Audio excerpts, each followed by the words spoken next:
ప్రేమగల తండ్రి, కృపగల దేవ, జీవం గల నాయన, పరిశుద్ధుడు అయిన మహాగొప్ప దేవ, మా జీవితాలు వెలిగింపబడి వెలుగుబాటలో ప్రయాణము చేయుటకు తండ్రి వెలుగును మాత్రమే మాకిచ్చే మీ వేద గ్రంథమును మాకు అనుగ్రహించినందుకు స్తుతులు చెల్లిస్తున్నాం నాయన. ధ్యానించుటకు మేమందరం కూడా ఈ రాత్రి మరొక్కసారి సిద్ధపడుచుండగా వినువారు మాత్రముగా ఎవరము ఇక్కడ ఉండకుండా ఈ మాటలలోని వాస్తవాన్ని ఆలోచించేటువంటి శక్తిని, జ్ఞానమును, వివేకమును సమృద్ధిగా అందరికీ అనుగ్రహించమని తండ్రి అని మేము వేడుకొనుచున్నాం. మా స్వశక్తి, మా సొంత జ్ఞానం ఇక్కడ పనికి రాదు, కానీ కేవలము మీ ఆత్మ సహాయము చేత మాత్రమే మేము మరింత చైతన్యవంతులు కాగలమని విశ్వసిస్తూ అర్థిస్తూ మీ ప్రియ కుమారుడు, మా అందరి ప్రభు, ప్రియ రక్షకుడు, నజరేయుడైన యేసుక్రీస్తు ప్రభువారు సిలువలో ప్రపంచ మానవాళి కొరకు చిందించిన అమూల్యమైనటువంటి రక్తమును ఆశ్రయించి మాత్రమే ఇటు సంతృప్తితో, సంతోషముతో, ధైర్యముతో మీ సన్నిధికి వస్తూ ఆయన యొక్క ఘనమైన నామములోనే కొన్ని విన్నపములు పవిత్రమైన మీ పాదముల చెంత పెట్టి సమర్పించి వేడుకొనుచున్నాము తండ్రి. ఆమెన్. ప్రభునందు ప్రియులారా, కృపా సందేశాల శీర్షిక అనేది జరుగుతోంది. ఈరోజు మనము 12వ భాగంలోనికి ప్రవేశిస్తున్నాం. దేవుని కృప ఆకాశము కంటే ఎత్తైనది అని బైబిల్ సెలవిస్తోంది. అయితే ఆ దేవుని కృపను మనుషులు వక్రీకరించేటువంటి ఒక పరిస్థితి ప్రపంచంలో కొన్ని వందల సంవత్సరాలుగా చోటు చేసుకుంటూ ఉన్నది అని గత కొద్ది వారాలుగా మనం మాట్లాడుకుంటూ ప్రయాణం చేస్తున్నాం. అందులో భాగంగా ప్రపంచవ్యాప్తంగా 70% పైగా క్రైస్తవులలో విచారింపదగినటువంటి విషయముగా ఒక విశ్వాసం అన్నది కనబడుతూ ఉన్నది అని మరొకసారి నేను జ్ఞాపకం చేస్తున్నాను. అది ఒక్కసారి ఒక మనిషి బాప్తిస్మము తీసుకున్న తర్వాత అతడు గతంలో చేసిన పాపాలు, అంతవరకు చేసిన పాపాలు మామూలుగా అయితే క్షమింపబడతాయి అని మనకు తెలుసు, నిజమైన పశ్చాత్తాపముతో మారుమనసు పొంది తీసుకుంటే. కానీ ఈ సిద్ధాంతంలో వారు ప్రకటించేది, బ్యాప్టిజం తీసుకునే వ్యక్తి బ్యాప్టిజం తీసుకున్న తరువాత కూడా భవిష్యత్తులో చేయబోయే పాపాలు కూడా బాప్తిస్మం అప్పుడే దేవుడు క్షమించేస్తాడు, వాటిని ఒప్పుకోవలసినటువంటి అవసరం లేదు అనేటువంటి ఒక భావన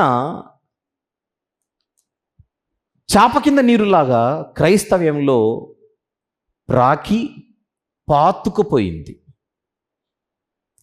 పాతుకుపోయిన దానిని పెకిలించాలంటే మనం సమయం ఎక్కువ తీసుకోవాలి. ఎందుకు అని మీరు అడిగితే, దాని వేర్లు ప్రపంచమంతా విస్తరించిపోయాయి గనుక. అంత బలంగా పాతుకుపోయినటువంటి ఈ భయంకరమైనటువంటి ఈ సిద్ధాంతమును గూర్చిన వాస్తవాన్ని వాక్యపు వెలుగులో మనము నేర్చుకోవడానికి, వాక్యపు వెలుగులో మనము తెలుసుకోవడానికి చేస్తున్న ఒక చక్కని ప్రయాణం ఇది.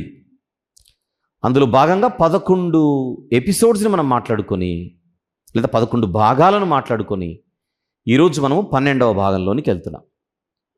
నేను మరొక్కసారి మనవి చేస్తున్నాను, నేను మీకు ఎంతకాలముగానో పరిచయము గనుక నా మీద ఉండే ఒక రకమైనటువంటి అభిమానమును బట్టి, నా మీద ఉండేటువంటి గౌరవాన్ని బట్టి నేను చెప్పేదానికి మీరు ఓటేయకూడదు.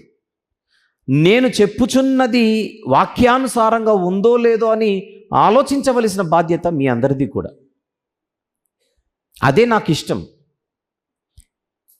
అలా కాకుండా మనకి ఇంతకాలం పరిచయం ఉంది, ఆ మాత్రం మీరు ఒప్పుకోలేరా అని నేను అడగకూడదు. సరేలైన ఫీల్ అవుతాడు ఒప్పుకోకపోతే అని మీరు కూడా ఒప్పేసుకొని ప్రయాణం చేయకూడదు. అప్పుడు మనము సత్య విరోధులు అవుతాం. వ్యక్తిని బట్టి, డినామినేషన్ని బట్టి, ప్రాంతాన్ని బట్టి, కొన్ని చోట్లయితే కులాలను బట్టి, జాతిని బట్టి వత్తాసు పలికేటువంటి పరిస్థితి ఒక దౌర్భాగ్యమైనటువంటి పరిస్థితి ఒకవేళ బయట ఉండొచ్చేమో కానీ అది మన మధ్య ఎప్పటికీ ఉండకూడదు అన్నదే మనం ప్రధానంగా నమ్ముతూ ముందుకు వెళ్తూ ఉన్నాం. ఒక పాపి ఒక్కసారి తన పాపాలు ఒప్పుకొని బ్యాప్టిజం తీసుకుంటే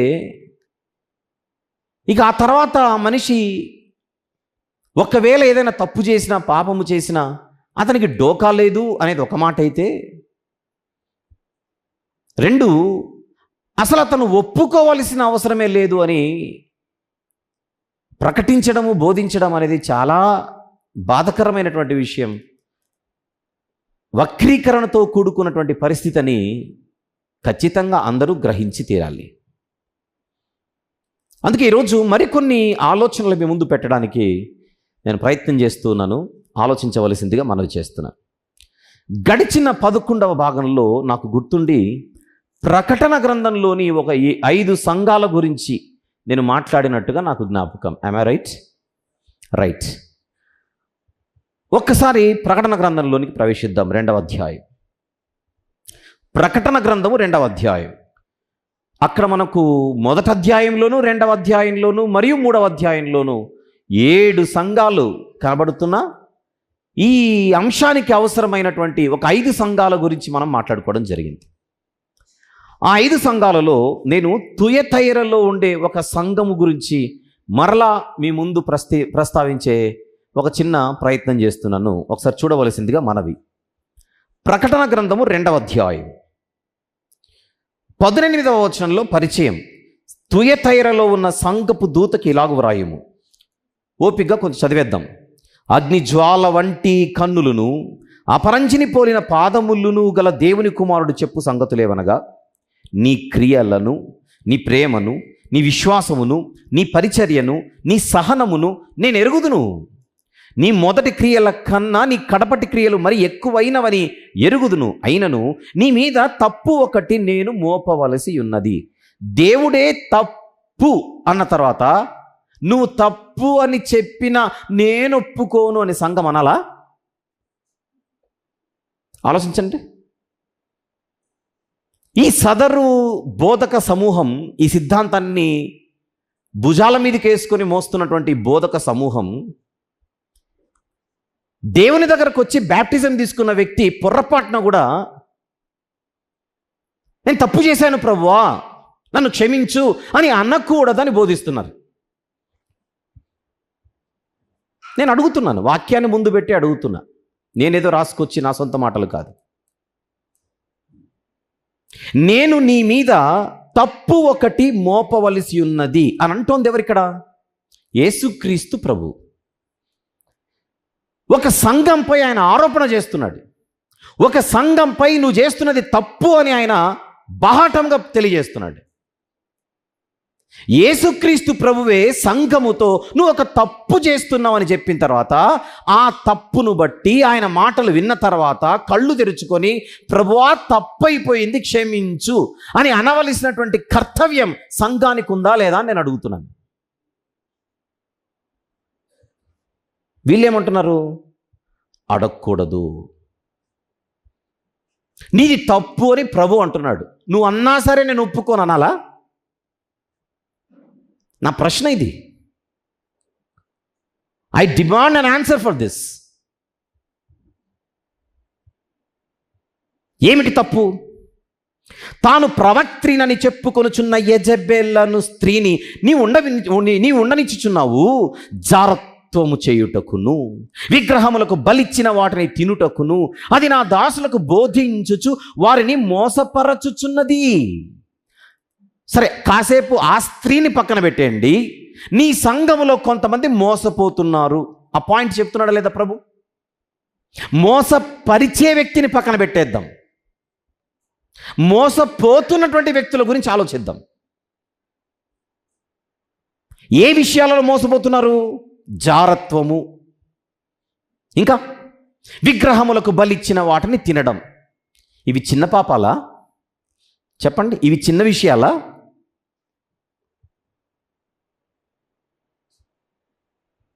ఒక ప్రవక్త్రి అని తనకు తాను ప్రకటించుకున్నటువంటి ఒక స్త్రీ జారత్వము చేసినా తప్పు లేదని ప్రకటిస్తుంటే, నీ సంఘములో కొంతమంది ఆ బోధకు బలైపోతుంటే, జారిపోతుంటే, మోసపోతుంటే, ఆ మోసపోతున్న వారు ఇప్పుడు జారత్వానికి ఓటు వేస్తున్నట్ట, ఓటు వేయనట్ట? మీకేమర్థమవుతుందో చెప్పండి. ఓటేస్తున్నట్టు. ఇంతకు మోసపోతున్న వారెవరు? సంఘస్థులు. సంఘస్థులు అనంటే బ్యాప్టిజం తీసుకున్నవారా, తీసుకొనని వారా? నేరారోపణ చేస్తున్నది ప్రభువు బ్యాప్టిజం తీసుకున్న వారి మీదనా, తీసుకొనని వారి మీదనా? తీసుకున్న వారి మీద. వీళ్ళు జారిపోవడానికి ఏ స్త్రీ కారణం అనేది కాదు ఇప్పుడు నేను మాట్లాడుతోంది. వీళ్ళు జారిపోతున్నారు కదా. జారిపోతున్న వారు కళ్ళు తెరుచుకోవాలి కదా. కళ్ళు తెరిపించడానికే కదా ప్రభువు ఇస్తున్నటువంటి హెచ్చరికలు ఇవి. 21 మారు మనసు పొందుటకు నేను దానికి సమయం ఇచ్చి తిని గాని అది తన జారత్వము విడిచిపెట్టి మారు మనసు పొందనొల్లదు. ఆమె మారట్లేదు. ఇదిగో నేను దానిని మంచము పట్టించి దానితో కూడా వ్యభిచరించు వారు దాని క్రియల విషయమై మారు మనసు పొందితేనే గాని వారిని బహుశ్రమల పాలు చేతును. ఆమె ఒక్క స్త్రీని మాత్రమే కాదు, ఎవరెవరైతే ఆ యొక్క బోధను నెత్తికెక్కించుకొని దాన్ని పాటించడానికి పరుగులెత్తుతున్నారో, పాటిస్తున్నారో వాళ్ళు కూడా మారు మనసు పొందాలి. 22వ వచనం అదేనా? వాళ్ళు కూడా మారు మనసు పొందాలి. వాళ్ళు 10 మంది ఉన్నారా, 20 మంది ఉన్నారా, 30, 40, 50 పక్కన పెట్టేద్దాం. వారి సంఖ్య ఏదైనా వాళ్ళు మాత్రం మారు మనసు పొందాలి. ఇది సంఘానికి నేరుగా ప్రభువు ఇస్తున్నటువంటి తీవ్రమైన హెచ్చరికలు. ఏమన్నాడు? శ్రమల పాలు చేతును, దాని పిల్లలను నిశ్చయముగా చంపెదను. మారు మనసు పొందితే అన్ని సర్దుకుంటాయి. కాదు కూడదని ఇలాగనే కొనసాగితే చావును కొని తెచ్చుకోవాల్సి వస్తుంది. జాగ్రత్త అంటున్నాడు యేసుక్రీస్తు ప్రభు. నేను మిమ్మల్ని అడుగుతున్నాను, మీకున్నటువంటి మినిమం నాలెడ్జ్ని బట్టి నాకు సమాధానం చెప్పండి. ఇప్పుడు ఆయన ఇచ్చినటువంటి హెచ్చరికలను పొందిన ఈ సంఘము, ఆ సంఘంలో ఎవరెవరైతే ఈమె యొక్క భయంకరమైన దుర్బోధకు ఆల్రెడీ బలైపోయారో, ఈ హెచ్చరికలు విన్న తర్వాత వాళ్ళు కళ్ళు తెరుచుకొని నిజమే మేము చేస్తున్నది తప్పే అని భావిస్తే వాళ్ళు ప్రభు దగ్గరకు వచ్చి ఏం చేయాలి? ఏం చేయాలి చెప్పండి? దేవా, ఇంతకాలం మేము పొరపాటు చేశాము, భయంకరమైన దుర్బోధలోనికి జారిపోయాము, మాది తప్పు అయిపోయింది, మేము ఆ తప్పుడు బోధను ఎక్కించుకొని తప్పు అడుగులు కూడా వేశాం, తప్పుటడుగులు కూడా వేసేసాం, మమ్మల్ని క్షమించు ప్రభు అని అడగాలా వద్దా అని అడుగుతున్నాను. చెప్పండి, అడగాలిగా. నేను మాట్లాడుతుంది సంఘములోని ఈ సెక్షన్ ఆఫ్ పీపుల్ గురించి. కాసేపు తుయతైర అనే ప్రాంతంలో ఒక సంఘం ఉంది అనుకుందాం. కాసేపు ఆ తుయతైర అనే సంఘంలో ఒక 200 మంది ఉన్నారనుకోండి విశ్వాసులు.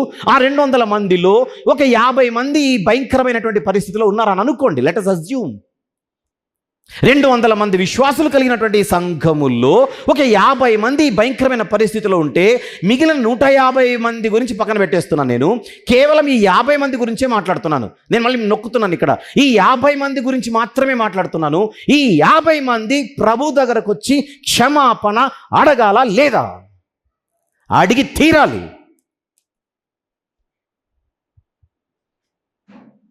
ఈ 50 మందిని మిగిలిన 150 మందితో కలిపి మనం పరిగణించవచ్చా చెప్పండి?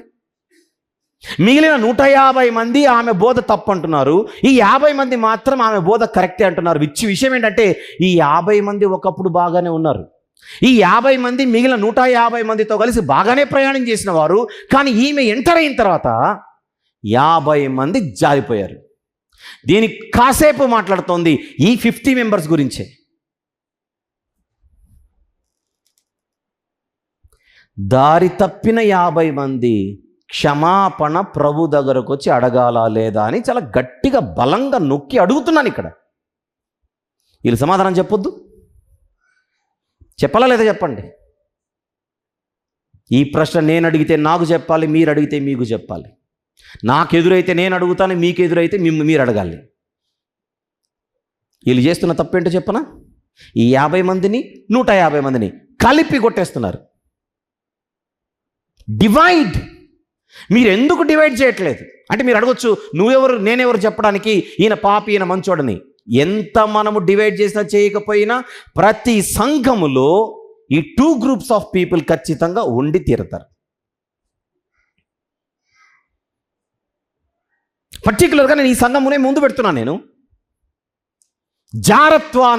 జారత్వాన్ని ఇది సరైనదే, సబబే, ప్రాబ్లం లేదు, జారత్వము, వ్యభిచారము ఇది పెద్ద తప్పేమి కాదు అని ముందుకెళ్ళిపోతున్న ఇలాంటి సెక్షన్ ఆఫ్ పీపుల్ గురించే మాట్లాడుతున్నా. సరే, ఇప్పుడు మళ్ళీ మన తరానికి వద్దాం.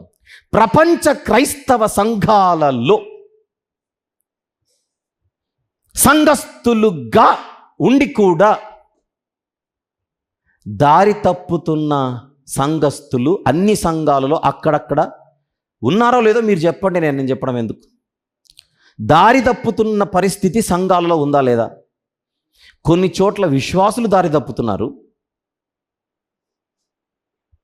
ఒకరితో సంబంధం పెట్టుకోకుండా, ఒకరితో మాత్రమే సంబంధం లేకుండా. కొన్ని చోట్ల పెద్దలుగా పిలువబడేవారు కూడా దారి తప్పుతున్నారు, కొన్ని చోట్ల కాపర్లే దారి తప్పుతున్నారు. ప్రపంచవ్యాప్తంగా క్రైస్తవ సమాజంలో ఇలాంటి పరిస్థితి ఉందో లేదో మీరు ఆలోచించండి ఒక్కసారి.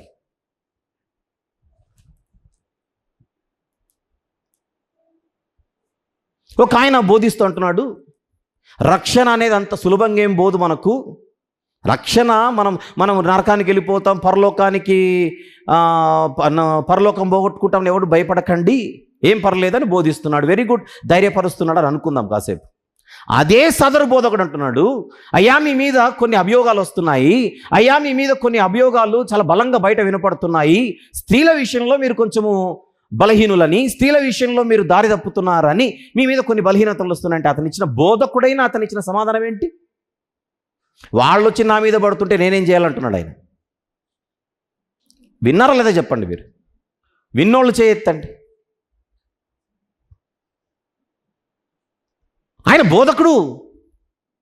స్త్రీల విషయంలో మీరు బలహీనులని బయట అందరూ అనుకుంటున్నారు, మీరు ఏం చెప్తారు అని అంటే, నేను మొగోణ్ణి మరి. ఆయన ఇస్తున్న సమాధానం, నేను మొగోణ్ణి మరి. వాళ్ళు వచ్చి నా మీద పడితే నేనేం చేసేది? మగాణ్ణి కదా. మరి నాకు పెద్దగా బైబిల్ తెలుసో తెలీదు, నాకు తెలియదు, కానీ మీకు ఒకవేళ బైబిల్ తెలిసితే మీరు చెప్పండి. బైబిల్ ప్రకారంగా ఒక బోధకుని వ్యవహారము ఇది సరైనదా అని అడుగుతున్నాను నేను. చెప్పండి. అతను విశ్వాసులకు ఇస్తున్నటువంటి మెసేజ్ ఏంటి? అతని ఫాలో అవుతున్నటువంటి ఫాలోవర్స్కి అతను ఇస్తున్నటువంటి సందేశం ఏంటి? అతని సంఘంలో ఉండేటువంటి యవనస్తులకి ఇతను ఇస్తున్నటువంటి సంకేతం ఏమిటి? చెప్పండి. ఏం నేర్చుకుంటారు? చెప్పక నేను చెప్తున్నాను, తప్పు కాదనే కదా చెప్తుంది అతను. ఇది తప్పు కాదనే చెబుతున్నాడు. ఒకవైపేమో నీకు రక్షణ పోదంటున్నాడు, మరొక వైపేమో ఇది తప్పేమీ కాదంటున్నాడు. మరి చిన్నప్పటి నుంచి నేను పెరిగిన క్రైస్తవ్యంలో, చిన్నప్పటి నుంచి నేను చదివిన బైబిల్లో ఇది తప్పు కాదన్నట్టుగా నాకు ఎక్కడ కనపడలేదు బైబిల్లో. అయితే 25 సంవత్సరాల కిందట నేను ఒక బైబిల్ కాలేజ్కి వెళ్ళేవాడిని. 25 సంవత్సరాల కిందట. ఆ 25 సంవత్సరాల కిందట మాకు వాక్యం బోధించడానికి వచ్చినటువంటి స్టాఫ్లో ఒక ఆయన రోజు సిగరెట్ దాకా వచ్చేవాడట. మా కోర్స్ అయిపోయినప్పుడు తెలిసింది అది. ఇప్పుడు లేలేండి, ఆయన చనిపోయాడు. ఆయన రోజు సిగరెట్ దాగి మా క్లాస్కి వచ్చి క్లాస్ చెప్పేవాడు, బైబిల్ క్లాస్. మళ్ళీ పెద్ద మనిషి. అతన్ని చూస్తే విద్యార్థులందరూ కూడా బాబు గారు, అయ్య గారు అని పెద్ద పెద్ద మాటలు చెబుతారు. ఆయన మాత్రం దమ్ము కొట్టి వస్తున్నాడు లోపలికి. ఆ వ్యక్తికి బైబిల్ చెబుతోందా, నువ్వు సిగరెట్ తాగొచ్చి నీ ఇష్టానుసారంగా బైబిల్ పట్టుకొని బైబిల్ బోధించినా పర్లేదయ్యా, నీవు మాత్రం సేఫ్, నువ్వు మాత్రం నీతిమంతునివే, నీకు మాత్రం పరలోకం గ్యారంటీ అని చెబుతోందా? సిగరెట్ తాగితే తప్పేంటి? బయట రోడ్డు మీద నడుచుకుంటూ వెళ్ళేటప్పుడు వాహనాలు పొగ వదులుతున్నాయి, వీల్చెట్లా మనము కౌంటర్ వేస్తే సరిపోద్దా? పొగ తాగడం తప్ప, నువ్వు రోజు పొగ పిలుస్తున్నావు కదా రోడ్డు మీద నిలబడి బజార్కి వెళ్ళినప్పుడు అనొచ్చు. సమర్థించుకునేవారు 100 మాటలు చెప్పి సమర్థించుకోవచ్చు. ధూమపానం చేసేవాడు ఒకడు, మద్యపానం చేసే, అడుగుతున్నాను బోధకులు ఉన్నారా లేదా చెప్పండి, మీకు తెలియకపోతే నేనే చెప్తాను. మందు కొట్టే బోధకులు ఉన్నారా లేదా? Straight forward. ఒక 4 నెలల కింద నేను ఒక చోట ఒక ప్రాంతానికి వెళితే, ఒక 4 నెలల కింద నేను ఒక ప్రాంతానికి వెళితే, ఆ ప్రాంతంలో అంతకుముందు చాలా కాలం నుండి జరిగినటువంటి పరిచర్య గురించి ఒక ఆయన మాట్లాడుతూ, ఇక్కడికి ఒక ఆయన వచ్చేవాడు చాలా కాలం నుండి, ఆ వ్యక్తిని మేమే వద్దన్నాము అని అన్నాడు. ఎప్పుడో కాదు జరిగింది, 4-5 నెలల కిందట. 4-5 నెలల కిందట నేను ఒక ప్రాంతానికి వెళ్ళినప్పుడు ఒక సహోదరుడు చెబుతున్నాడు, ఇక్కడికి ఇంతకుముందు ఒక ఆయన సేవకునికి వచ్చేవాడు, అతను వాక్యం చెబుతూ ఇక్కడ పరిచర్య చేసేవాడు, అతను మేమే వద్దన్నామన్నాడు. ఎందుకు అని అడిగితే తాగొచ్చేవాడు, ఎంత చెప్పినా వినలేదు. బైబిల్ పట్టుకున్న సేవకుడు తాగొచ్చి వాక్యం చెప్పడానికి చేతులు ఊపుకుంటూ వస్తుంటే చూసి చూసి చూసి చెప్పి చెప్పి వినకపోయేసరికి మా ఊరికి రావద్దని చెప్పారట ఇక్కడ జనాలు. ఎన్ని లేవు? ప్రపంచవ్యాప్తంగా ఎన్ని లేవు?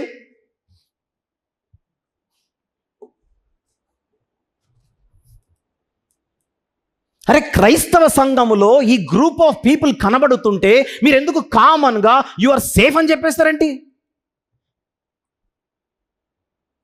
నేను ఆల్రెడీ ప్రభు క్షమించేశాడు, నువ్వు ఒకప్పుడు బ్యాప్టిజం తీసుకున్నప్పుడే నువ్వు భవిష్యత్తులో చేయబోయే పాపాలను కూడా దేవుడు క్షమించేశాడని మీరు గుంపులో అందరికీ ఆ మాట అలా అంత ఈజీగా ఎలా ప్రకటిస్తున్నారు? మీరు చూపించే వచనాలు కూడా మీరు ఇచ్చేటువంటి ఎక్స్ప్లెనేషన్కు విరుద్ధంగా ఉన్నాయి. అక్కడ ఉన్నటువంటి వచనాలకు మీరు ఇస్తున్నటువంటి వ్యాఖ్యానం తప్పు. జనాలు కూడా ఆలోచించాలి కదా. ఏ వచనాలైతే మీరు ముందు పెట్టి ఇదిగో నీ పాపాలు క్షమించేశాడు, ఇదిగో నీ పాపాలు క్షమించని చెప్తున్నాడో అక్కడ ఉన్నటువంటి సందర్భాలే వేరు. అందుకే నేను చెప్తున్నాను, వ్యక్తులను మీరు చూస్తే, శాఖలను మీరు చూస్తే, ఆ వ్యక్తులకు ప్రపంచంలో ఉండేటువంటి పేరును మీరు చూస్తే, ఆ వ్యక్తులకు ప్రపంచవ్యాప్తంగా ఉన్నటువంటి సంఘాలను మీరు చూస్తే మోసపోతారు. మీరు చూడవలసింది అది కాదు, సత్యానికి క్రైటీరియా అది కాదు. బైబిల్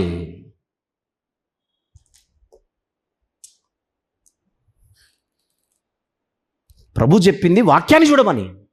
సత్యమందు మీరు ప్రతిష్ఠితులు కావాలి, ఆ వాక్యమే సత్యము, వాక్యమే సత్యమని ప్రభు అంత గొప్పగా చెబితే అదేంటో మనకుండే జబ్బు. వ్యక్తులు, సంస్థలు, శాఖలు 60,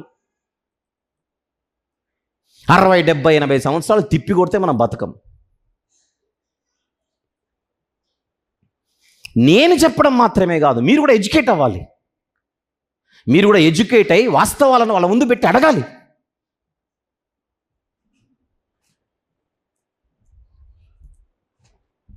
చెప్పండి, ఒక విశ్వాసే కాసేపు 50 మంది గురించి నేను చెప్పాను.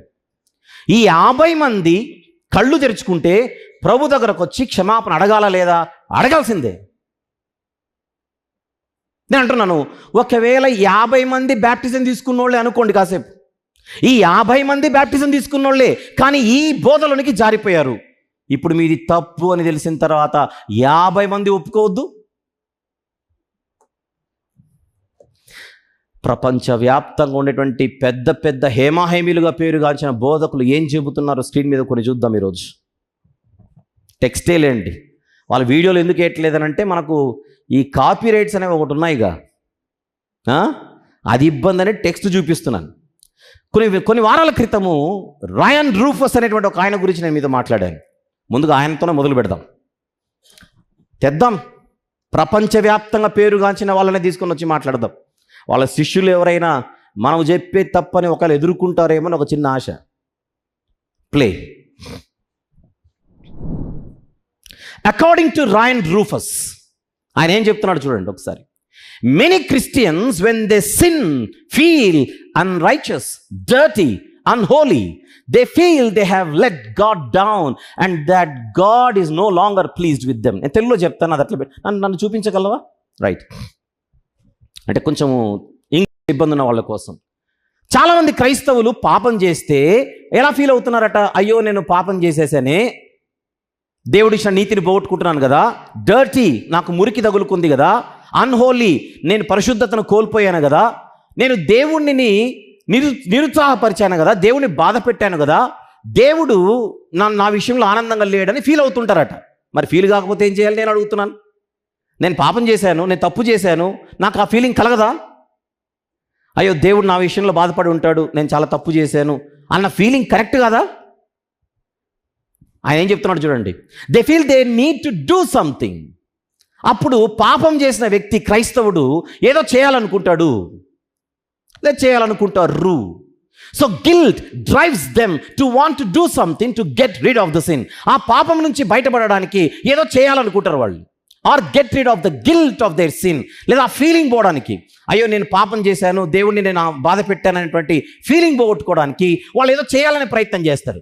That guilt wants to lead them to get rid. So they say, God, I have got to confess my since and I have got to repent of these terrible since and get cleansed of these since. అందుకోసం వాళ్ళు వచ్చి ఏం చేస్తారట, ఎవరైతే అయ్యో నేను తప్పు చేశానని ఫీల్ అవుతున్నారో వాళ్ళు వచ్చి దేవుని దగ్గరకు వచ్చి, దేవా నా పాపాలు నేను ఒప్పుకోవాలి, నేను ఒప్పుకుంటున్నాను, నేను పశ్చాత్తాపడుతున్నాను, ఎందుకంటే భయంకరమైన పాపాలు నేను చేసేసాను, ఈ పాపాల నుంచి నేను శుద్ధుడు కావాలి, నన్ను పవిత్రునిగా మీరు చేయాలి, I have got to promise I will never do this sin again, మరి ఇలాంటి తప్పు నేను ఒకసారి చేయను ప్రభు అని ఒప్పేసుకుంటూ ఉంటారు. అది నాకు బాధ కలిగించింది. ఎవరికి?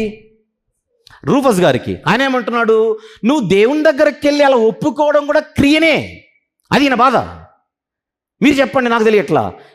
ఒక విశ్వాసి పడిపోయాడు, పడిపోయిన వ్యక్తి తెలుసుకున్న వ్యక్తి ప్రభు దగ్గరకు వచ్చి, ప్రభువా నిజమే నేను తప్పు చేశాను, అలా చేసి ఉండకూడదు, నేను అది పాపమే, నేను నిజంగా బాధపడుతున్నాను, నన్ను క్షమించి ప్రభువా, ఇక మీద నేను ఆ తప్పు చేయకుండా జాగ్రత్తగా ఉంటాను అని ఒక ఆయన కళ్ళు తెరుచుకొని వచ్చి ఆయన దగ్గరకు వచ్చాడు. పోనీ ఒక స్త్రీ లేదా ఒక పురుషుడు, మీరు ఎంతమంది ఒప్పుకుంటారు ఆ వ్యక్తి చేసింది కరెక్టే అని? ఒక వ్యక్తి కళ్ళు తెరుచుకొని విశ్వాస అయిన తర్వాత, బ్యాప్టిజం తీసుకున్న తర్వాత, తాను పడిపోయిన దానిని బట్టి ప్రభు దగ్గరకు వచ్చి క్షమాపణ అడుగుతున్నాడు. అడగాల లేదా? ఫస్ట్ మీరు చెప్పండి, అది తప్ప అని అడుగుతున్నాను. మీరు రూఫస్లో అయితే తప్పే మీకు, కానీ రూఫస్ గారికి అది తప్పు అనిపించింది. ఆయన ఏమనుకుంటాడు దాన్ని, అది క్రియ. నువ్వు ప్రభు దగ్గరికి రావడం క్రియ, ఆయన దగ్గరకు వచ్చి కళ్ళు మూసుకోవడం క్రియ, ఆయన దగ్గర నువ్వు చేతులు జోడించడం క్రియ, అయ్యా నన్ను క్షమించు, నేను తప్పు చేశాను నువ్వు చెప్పడం క్రియ. అంటే నువ్వు క్రియ ఏదో చేస్తున్నావు, పాపాలు ఒప్పుకుంటున్నావే, ఆ పాపాలు ఒప్పుకోవడం అనేది క్రియ. నువ్వు క్రియ మీద ఆధారపడతావేంటి? ఆయన కృప మీద ఆధారపడు. ఎక్కడి బోధనో ఏమి బోధనో నాకైతే అర్థం కావట్లేదు. దేవుని దగ్గరకు వచ్చి నేను దేవునితో మాట్లాడడం క్రియ ఎట్లవుతుందండి? నేను క్రియ మీద ఆధారపడడం ఎట్లవుతుంది? నా వ్యక్తిగతంగా నేను పడిపోయినటువంటి విషయాన్ని ఆయన దగ్గర నేను ఒప్పుకోవడం అనేది నేను ఏదో చేసి నీతిమంతుడు అవుతున్నాను అనేటువంటి కేటగిరీ కిందకి ఎందుకు వస్తుంది? అది నేను ఆశ్చర్యపోతుంది. పెద్ద మనుషుల గురించే కాదు, వీళ్ళను ఫాలో అవుతున్న ఫాలోవర్స్ గురించి కూడా. వీళ్ళకు వందలు కాదు, వేలల్లో ఫాలోవర్స్.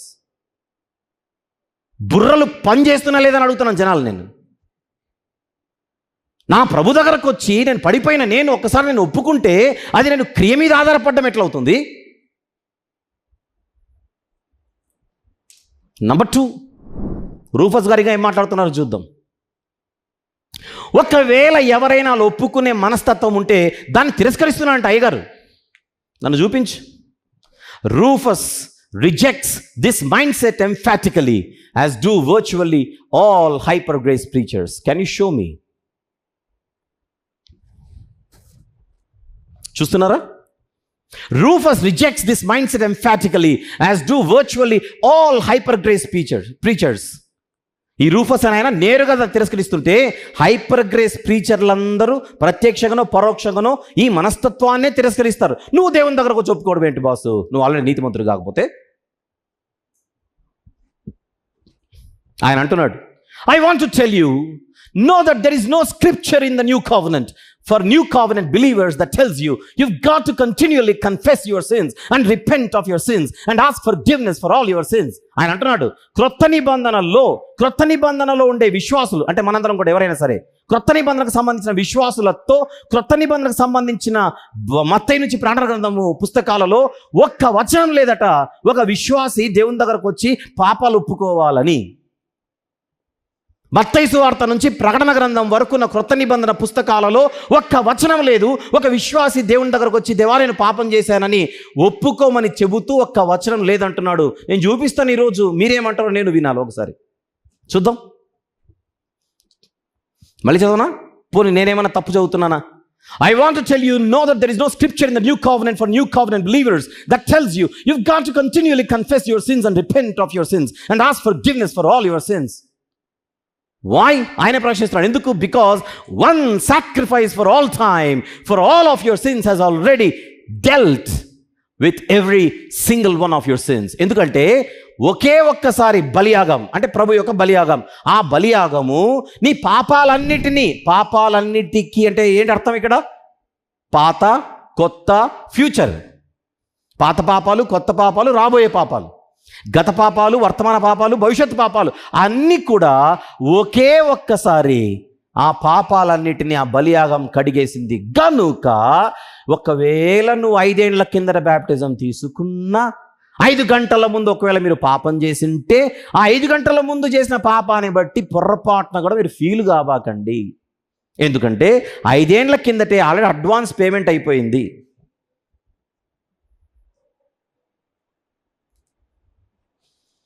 ఒక వ్యక్తిని మనం హోటల్లో కూర్చోబెట్టి కౌంటర్ దగ్గర 1000 రూపాయలు ఇచ్చి ఆ మనిషి ఎంత తింటాడో తిండివ్వండి, బిల్లు అడగకండి అన్నట్టుంది. ఇది ముందే 1000 రూపాయలు ఇచ్చి 1000 రూపాయలు తిండి ఎవడు తింటాడు? ఒకడు కూర్చొని. పోనీ ఒక 2000 ఇచ్చామనుకోండి, 2000 రూపాయలు క్యాష్ కౌంటర్లో ఇచ్చి ఆ వ్యక్తి ఎంత తింటే తిండివ్వండి నేను ముందే కట్టేశాను అన్నట్టే. అంటే అన్నీ తినేసాడు. ఎంత తిప్పి కొట్టినా ఇంకా బ్యాలెన్సింగ్గా ఉంది కౌంటర్లో. ఎందుకంటే ఫుల్గా మనం అడ్వాన్స్ పే చేసేసాంగా. వీళ్ళు చెప్పే లెక్క అట్లుందంటున్నా నేను. యేసు ప్రభు నీకోసం ఫుల్గా రక్తం కార్చేశాడు. యేసు ప్రభు నీ పాపాలు ఫుల్గా క్షమించేశాడు. కనుక నువ్వు ఫ్యూచర్లో చేసే పాపాల్లో కూడా ఆ బ్లడ్ ఇనఫ్, సఫిషియెంట్, ముందే కౌంటర్లో డిపాజిట్ అయింది అది. చూద్దాం ఇంకా అయ్యగారి బోధలు. కంటిన్యూ. Rufus goes further. ఇంకా ముందుకు చెప్తున్నాడు. As a new covenant born again believer, to now go and ask forgiveness after you have sinned is a sin. అర్థమైందో లేదో? క్రొత్త నిబంధన యుగానికి సంబంధించిన ఒక న్యూ బార్న్ బిలీవర్, అంటే క్రొత్త నిబంధన ప్రకారముగా క్రొత్తగా జన్మించినటువంటి విశ్వాసం ఎవరైతే ఉంటారో ఆ వ్యక్తి ఈరోజు if he goes and ask forgiveness after he has sinned, it is a sin. అంటే దేవుని దగ్గరికి వెళ్ళి ప్రభువా ఈరోజు నేను తప్పు చేశాను ప్రభువా నన్ను క్షమించు అని అడగడమే ఒక పాపం అంటున్నాడు ఆయన. పాపానికి కొత్త నిర్వచనం ఇది.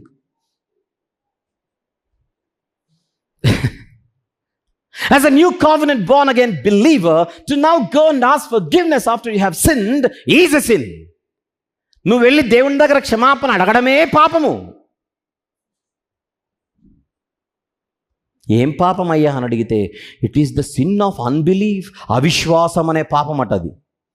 ఏమిటి అవిశ్వాసం చెబుతున్నాడు? You don't believe in the finished work of the cross. సిలువలో నీ కోసం సమాప్తము చేయబడినటువంటి పని నేను విశ్వసించట్లేదు, అందుకే ఈ రోజు వచ్చి నేను పాపం చేశాను అడుగుతున్నా. బలి తిప్పారు తెలివిగా. You are trying to do something and don't realize it is already done. నువ్వు ఏదో చేయాలనుకుంటున్నావు, ఆల్రెడీ అది చేయబడిందని నువ్వు నమ్మట్లేదు కనుక. నువ్వు నమ్మకపోవడమే అవిశ్వాసం అయితే ఆ అవిశ్వాసం అనే పాపాన్ని నువ్వు మూట కట్టుకుంటున్నావు ఈ రోజు కొత్తగా దేవుని దగ్గరకు వచ్చి దేవా నేను పాపిని నన్ను క్షమించమని అడగడం చేత. సిలువలో సమాప్తమైనది అని ప్రభు పలికాడు 7 మాటల్లో ఒకటి. సిలువలో సమాప్తమైనది అని ప్రభు పలికిన మాట ఒక పాపి బ్యాప్టిజం తీసుకున్న తర్వాత కూడా భవిష్యత్తులో వాడు చేయబోయే పాపాలు కూడా ఇప్పుడే సమాప్తం అయిపోయిన చెక్ రాస్తున్నానని కాదు అక్కడ. అదా నా గురించి లేఖనాలలో ఏవేవైతే వ్రాయబడ్డాయో అవన్నీ సమాప్తమైనవి. అది నా పేరు రాసుకోకూడదు అక్కడ. నా పేరు రాసుకొని నేను ఎల్లుండి చేయబోయే పాపాలు ఫినిష్డ్. వచ్చే వారం చేయబోయే పాపాలు ఫినిష్డ్. ఎందుకంటే యేసుప్రభు అన్నాడు ఇట్ ఈస్ ఫినిష్డ్. 7 మాటల్లో ఒక మాట ఇట్ ఈస్ ఫినిష్డ్. ఈ తెలుగులో 7 మాటల్లో ఒక మాట తెలుగులో సమాప్తమైనది, ఇంగ్లీష్లో ఇట్ ఈస్ ఫినిష్డ్. ఏ కళ్ళజోడు పెట్టుకొని చూసారో ఈ మాటను వాళ్ళకి అలా అర్థమైపోయింది. నేను రాసుకుంటాను, నేను వచ్చే నెలలో కొత్త సంవత్సరం కనుక కొత్త ఒక 7 పాపాలు చేయాలనుకుంటున్నాను. ముందే నేను డిసైడ్ అయిపోతున్నాను, ప్రభువా you said it is finished. జనవరిలో నేను చేయబోయే 7 పాపాలకు ఆల్రెడీ నాకు క్షమాపణ ఫినిష్డ్. మీ పేరు పెట్టుకొని మీరు రాసుకోండి. ఎంత భయంకరమైన మాట అది. ప్రభు దగ్గరికి వెళ్ళి నువ్వు క్షమాపణ అడగడమే ఒక పాపమట.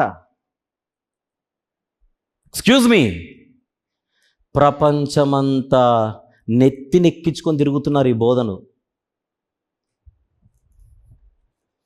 తెలుగులో కూడా ఇప్పుడు తాండవం వెళ్తోంది.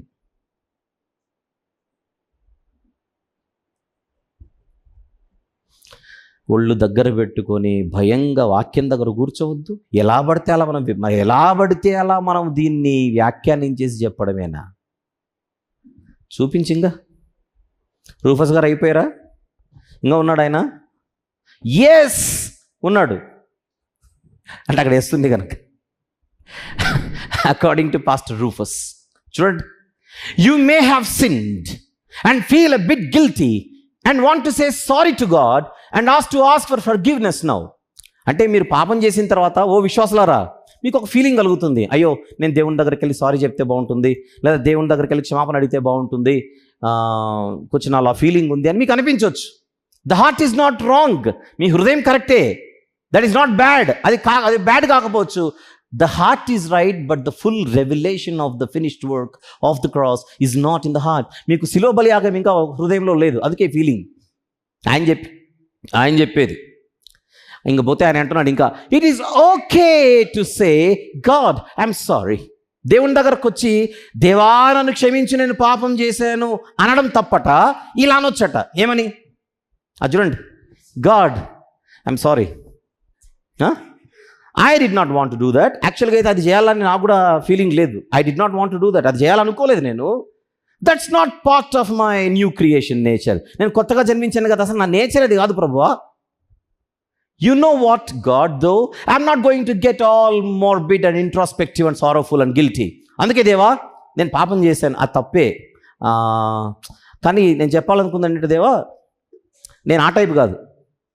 దేవునితో ఇలా చెప్పాలట, నేను ఆ టైప్ కాదు, ఆ పాపాన్ని చెయ్యాలనే టైప్ కాదు, నేను చేశాను, ఐఎమ్ సారీ. ఇంకా అయినంత మాత్రాన ఆ పాపాన్ని బట్టి నేను నిరాశకు లోనయ్యేటువంటి పరిస్థితిలో ఇప్పుడైతే లేను. ఆ పాపాన్ని బట్టి I'm not going to be sorrowful. నాకు బాధ కూడా ఇప్పుడేమీ నేను బాధపడను కూడా. గిల్టీ ఫీలింగ్ కూడా నాకు మనసులో ఏం లేదు. ఎందుకంటే యూ డోంట్ వాంట్ దట్. ఎందుకంటే నేను అలా ఉండడం నీకు ఇష్టం లేదు. అవును ప్రభా, నేను తాగాను, ఎగ్జాంపుల్, నేను తాగాను, అంతకుముందు రోజు ఎవరితోనూ తిరిగాను. యాక్చువల్ నా నేచర్ అది కాదు ప్రభువా, అందుకే నేను బాధపడను. ఎందుకంటే నేను బాధపడడం నీకు ఇష్టం లేదు. అది you don't want that. You want me to lift up my head, get in the spirit and stay in the spirit. And ఏమంటున్నాడు? You want me to lift up my head. నువ్వు నన్ను తలెత్తుకొని తిరగమంటున్నావు ప్రభువా, ఎత్తుకొనే తిరుగుతాను. తాగినా, తిరిగినా, ఎగిరినా. You want me to lift up my head, get in the spirit and stay in the spirit, and thank you for the free gift of righteousness and total forgiveness. నాకు ఉచితంగా నీతిని ఇచ్చినందుకు నీకు థ్యాంక్స్ ప్రభువా. ఇంకేంటి? Total forgiveness. నాకు పూర్తిగా నేను చచ్చిపోయేంత వరకు నేను చేయబోయే పాపాలకు కూడా నువ్వు టోటల్గా ముందే పే చేసావు. టోటల్గా నువ్వు ముందే నన్ను క్షమించేసావు. అందును బట్టి థ్యాంక్స్ అని చెప్పాలట దేవునికి. And I fix my eyes on Jesus who he's forgiven me of all my sins. యేసుక్రీస్తు ప్రభుపై నేను నా దృష్టిని పెడతాను. ఆయన నా పాపాలన్నీ కడిగేశాడు. I thank you that I'm the righteousness of God in Christ Jesus. క్రీస్తులో నేను దేవుని నీతి అయి ఉన్నాను, అందును బట్టి నీకు థ్యాంక్స్ ప్రభు అని చెప్పేసి క్లోజ్ చేసేయాలట. అంతేగాని అంత చూశారుగా, నేను నిన్న దారి తప్పినందుకు పొర్రపాటున కూడా ప్రభువా నేను దారి తప్పాను, నిజంగానే నేను బాధపడుతున్నాను, నన్ను క్షమించు ప్రభువా అని పొరపాటున కూడా అడగకూడదట. ఆ ఫీలింగే ఉండకూడదట. ఇది ఎలా ధర్మము, ఇది ఎలా కరెక్ట్ అని అడుగుతున్నా నేను. చూస్తున్నారుగా? మీకు ఎవరికైనా బోధ కరెక్ట్ అనిపిస్తుందా చెప్పండి. ఎనీబడి? ఈ హైపర్ గ్రేస్ టీచర్స్ అందరూ బోధించేది ఇదే. ఆదివారం మందిరానికి వస్తే ప్రభు బల్ల తీసుకునే ముందుగా ఒకవేళ మనం ఏదైనా చేసి, ఒకవేళ మన హృదయం మన మీద దోషారోపణ చేస్తుండొచ్చు కొన్ని సందర్భాల్లో, దానిని బట్టి దేవుని దగ్గర మనము పశ్చాత్తాపమే పడకూడదని చెబుతున్న భయంకరమైన బోధక సమూహం ఇది. రూఫస్ గారి బోధలు కరెక్టా? నో, బైబిల్ ఒప్పుకోదు.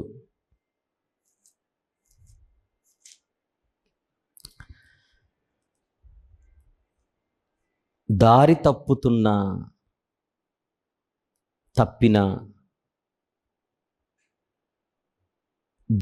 తప్పినప్పటికీ, దారి తప్పుతున్నప్పటికీ భయము లేకుండా మేము సంఘస్థులము, క్రైస్తవులమనే ఒక ఫీలింగ్ కలిగి కొనసాగుతున్న వారి గురించి బైబిల్ ఏం చెబుతుందో వీళ్ళు చెప్పొద్దు, చెప్పట్లా.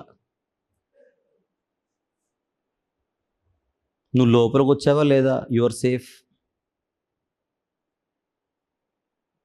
అలా చెప్పట్లేదే బైబిల్. సరే, ఎంతమంది తుయతైర సంఘంలో నేను ఎగ్జాంపుల్గా తీసుకున్నాను సంఖ్య? 200 మంది టోటల్గా. 200 మందిలో ఇప్పటివరకు నేను మాట్లాడింది ఎవరి గురించి? 50 మంది గురించి. 50 మంది భయంకరమైన పాపంలోనికి జారిపోయారు. వాళ్ళు కళ్ళు తెరుచుకోవాలి, వారు మోసపోయారు అనేది అక్కడ కాన్సెప్ట్ మనం ప్రకటన గ్రంథంలో చూసాం. ఇప్పుడు నేను నెక్స్ట్ మాట్లాడబోయేది, ఇప్పుడు 50 మందిని ఇప్పుడు పక్కన పెడుతున్నా, 150 మంది గురించి మాట్లాడుతున్నాను. రైట్? వీళ్ళ గురించి కూడా మాట్లాడతాం. ఇప్పుడు 150 మంది ఎవరైతే ఉన్నారో ఆ యెజబెలు బోధకు పడిపోలేదు, దేవునికి స్తోత్రం. జారత్వంలోనికి జారిపోలేదు, దేవునికి స్తోత్రం. అంత బాగానే ఉంది. ఇప్పుడు ఈ 150 మంది గురించి మనం మాట్లాడుకుందాం. 50 మంది మారకపోతే ప్రమాదమేనా? ఆ 50 మంది గురించి చెప్పండి. ఆ 50 మంది మారకపోతే డేంజర్ అయిన వాళ్ళకి, అదే జారత్వంలో కొనసాగితే డేంజరే, వాళ్ళు కళ్ళు తెరుచుకోవాలి. అయితే ఈ 150 మంది ఎవరైతే ఉన్నారో, ఈ 150 మంది వారిలా తప్పలేదు, కానీ వీళ్ళు కూడా కొన్ని విషయాలలో దేవునికి నచ్చనట్టుగా బతికే కొన్ని పరిస్థితులు ఎదురవుతున్నాయి. ఈ 150 గురించి మాట్లాడుతున్నా. దీని గురించి మాట్లాడే ముందుగా మీకు ఒక చిన్న మంచి విషయం చెప్పి నేను ముందుకెళ్తాను. లోకంలో ఉన్నవాడు, భయంకరంగా బతికినవాడు సువార్తను విని ప్రభు దగ్గరకు వస్తే, మారుమనసు పొందితే, సిలువ దగ్గర ఆ వ్యక్తికి క్షమాపణ దొరుకుతుంది. మనందరికి కూడా దొరికింది సిలువ దగ్గర. మిమ్మల్ని మనం బ్యాప్టిజం తీసుకున్న పాయింట్ ఆఫ్ టైంకి వెళ్ళమని చెప్తున్నాను నాతో సహా. మనం బ్యాప్టిజం తీసుకున్న రోజున మన పాపాలు క్షమింపబడ్డాయే, మన జీవితాలు రక్తంలో కడుగబడ్డాయే. అప్పుడు మనకు ఒక క్షమాపణ వచ్చింది. ఈ క్షమాపణ పేరు judicial forgiveness. On the screen please చూడండి. ఇది న్యాయపరమైన క్షమాపణ. ఇది గుర్తుపెట్టుకోండి అందరు. జ్యుడిషియల్ ఫర్గివ్నెస్ ఏమిటది? జ్యుడిషియల్ ఫర్గివ్నెస్, న్యాయపరమైన క్షమాపణ. జ్యుడిషియల్ ఫర్గివ్నెస్ ఇచ్చేది ఎవరు? జడ్జ్. ఒక నేరస్తుడికి క్షమాభిక్ష పెట్టేది ఎవరు? కోర్టులో న్యాయాధిపతి, జడ్జ్. గుర్తుపెట్టుకుందాం. సిలువ దగ్గర ఏ మనిషికైనా దొరికే క్షమాపణ పేరు జ్యుడిషియల్ ఫర్గివ్నెస్. దొరకాలి. ఎందుకంటే సిలువ దగ్గరికి మనం వచ్చి నిలబడితే ఎవరు వచ్చినా రాకపోయినా ఏ భేదమును లేదు, అందరూ పాపము చేసి దేవుడు అనుగ్రహించు మహిమను పొందలేకపోతున్నారు. పాపము వలన వచ్చు జీతము మరణం, శిక్ష. ఆ శిక్షను తప్పించుకోవాలంటే మనకు అవసరమైంది దేవుని క్షమాభిక్ష. దేవుడు జడ్జ్, న్యాయాధిపతి, భూలోక న్యాయాధిపతి. ఆయన దగ్గరకు వచ్చి సిలువ దగ్గర మనందరము జ్యుడిషియల్ ఫర్గివ్నెస్ అనేది పొందాలి. ఈ పదం గుర్తుపెట్టుకోండి. అలానే మనందరం పొందాం.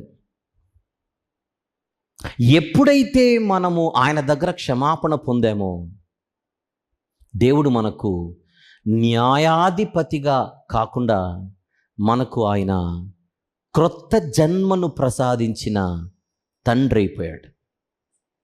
గాడ్, దేవుడు మనకు సిలువ దగ్గర క్షమాపణ ఇచ్చిన తర్వాత హీ బికమ్స్ అవర్ ఫాదర్. చూద్దాం వచనం, యోహాను సువార్త 1వ అధ్యాయం. యోహాను సువార్త 1వ అధ్యాయం 12వ వచనం చూద్దాం ఒకసారి. 12, తనను ఎందరు అంగీకరించిరో, తీసారా? యోహాను సువార్త 1వ అధ్యాయం 12వ వచనం. తనను ఎందరు అంగీకరించిరో వారికందరికీ, అనగా తన నామమందు విశ్వాసముంచిన వారికి దేవుని పిల్లలగుటకు ఆయన అధికారం అనుగ్రహించెను. ఆయనందు విశ్వాసం ఉంచడం అంటే సిలువ దగ్గరికి రావడమే. సిలువ దగ్గరికి రాకముందు మీరందరూ మీ తండ్రియగు అపవాది సంబంధులు. ఉందా బైబిల్లో? మీరు మీ తండ్రియగు అపవాది సంబంధులు అని ఉందా లేదా? యోహాను సువార్తలో తీద్దాం. 8వ అధ్యాయం 44వ వచనం. 44వ వచనం, మీరు మీ తండ్రియగు అపవాది సంబంధులు. మనము కూడా ఒకప్పుడు, ఎప్పటి వరకు చెప్పండి, ఎప్పటి వరకు మనము అపవాది పిల్లలుగా బతికాం? అది సిలువ దగ్గరికి రానంత వరకు మనందరము అపవాది పిల్లలమే. కానీ సిలువ దగ్గరకు వచ్చిన తర్వాత మనము పేరెంట్ని మార్చేసుకున్నాం. అపవాదిని పక్కన పెట్టి దేవునిని మనము పేరెంట్గా చేసేసుకున్నాం. అంటే మనం ఏమైపోయాం? యోహాను సువార్త 1:12 ప్రకారంగా చెప్పండి, దేవుని పిల్లలైపోయాం. రైట్. ఇప్పుడు నేను అడుగుతున్నాను, చెప్పండి, సిలువ దగ్గర మనందరికీ దేవుడు జడ్జిలాగా కనబడుతూ క్షమాభిక్షను పెట్టేస్తున్నాడు. జ్యుడిషియల్ ఫర్గివ్నెస్ వచ్చింది, న్యాయపరమైన క్షమాపణ. అయితే ఒక్కసారి దేవుని పిల్లలుగా మనం మారిపోయాం బ్యాప్టిజం తీసుకున్న తర్వాత. ఒక 10 ఏళ్ళు అయింది అనుకోండి కాసేపు. గత 10 ఏళ్ళుగా మనము దేవుని పిల్లలుగా కొనసాగుతున్నాం. పిల్లలైన వారు తప్పులు చేస్తారా చేయరా? మన ఇళ్ళల్లో చెప్పండి కాసేపు. పిల్లలు తప్పు చేస్తారా చేయరా? చేస్తారుగా. ఆ పిల్లలు పేరెంట్స్ దగ్గరకు వచ్చి తప్పైపోయింది మమ్మీ అని చెబుతూ ఉంటారా, చెబుతూ ఉండరా? తల్లులారా చెప్పాలి ఇక్కడ. మీ పిల్లలు ఎప్పుడైనా మీకు సారీ చెప్పారా? తండ్రులు చెప్పండి, ఎప్పుడైనా మీ పిల్లలు మీకు సారీ చెప్పారా? అంటే బయటుండే దొంగలే కాదు, ఇంట్లో ఉన్న పిల్లలు కూడా తప్పు చేస్తుంటారు. మనం కూడా తప్పు చేసిన వాళ్ళమే మన పేరెంట్స్ దగ్గర. నేను ఈ పాయింట్ కోసం ఇది లేవనెత్తుతున్నా. విశ్వాసులు దేవుని దగ్గరకు వచ్చి క్షమాపణ అడగకూడదు అని వీళ్ళు అంటుంటే కాసేపు ఈ జోన్లోనే నిలబడి మాట్లాడతారు. ఈ జోన్లోనే, రైట్, నేను దేవుని కుమారుణ్ణే, నేను దేవుని బిడ్డనైన నేను మా డాడీని, డాడీ తప్పైపోయింది క్షమించు అని అడగకూడదా? అడగకూడదా తెలియాలంటే ఒకసారి మన కొంపలను చూద్దాం అంటున్నాను, అంతే. Very simple.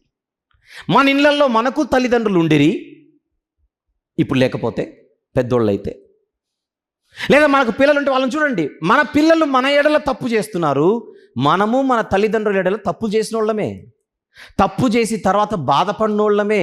మా అమ్మను అట్లా బాధ పెట్టి ఉండకూడదని, మా నాన్నను అలా అని ఉండకూడదని, మా నాన్నను బాధ పెట్టి ఉండకూడదని. ఈ ఎక్స్పీరియన్సెస్ మన ఫ్యామిలీలో లేవు?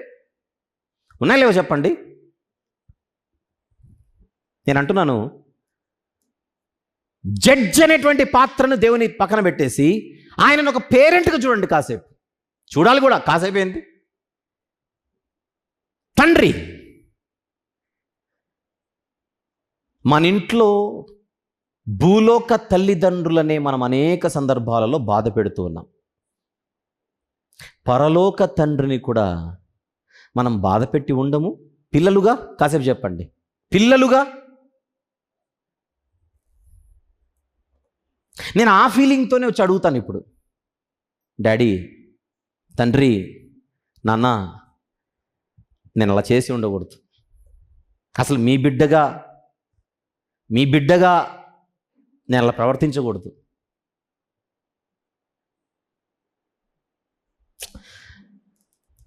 ఐఎమ్ సారీ, నన్ను క్షమించు తండ్రి, నేను నెక్స్ట్ టైం నీకు తగ్గ కుమారునిగా నేను బతుకుతాను అని మా నాన్నతో నేను మాట్లాడాలనుకుంటున్నాను. ఇది తప్పెట్లా అవుతుంది? కాసేపు ఇట్లా చెప్పండి. ఈ feeling, is it wrong? Is it wrong to go and say not only sorry but ask forgiveness from my father, heavenly father?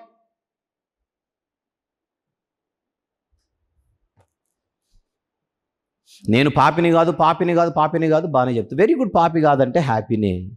కానీ కనీసం ఒక బిడ్డగా నువ్వు తండ్రి దగ్గరికి వెళ్ళి, ఆయన నేను డిసప్పాయింట్ చేశాను. Yes, I have disappointed you by being like this, by doing like this, by going like this.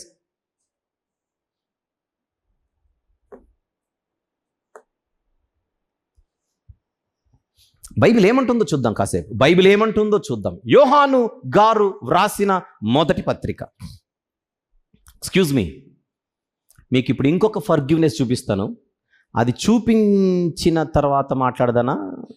వద్దులే, చదివిన తర్వాత మాట్లాడదాం.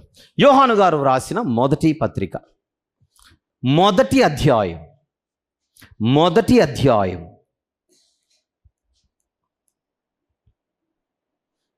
9వ వచనం చూద్దాం ఒకసారి. 9,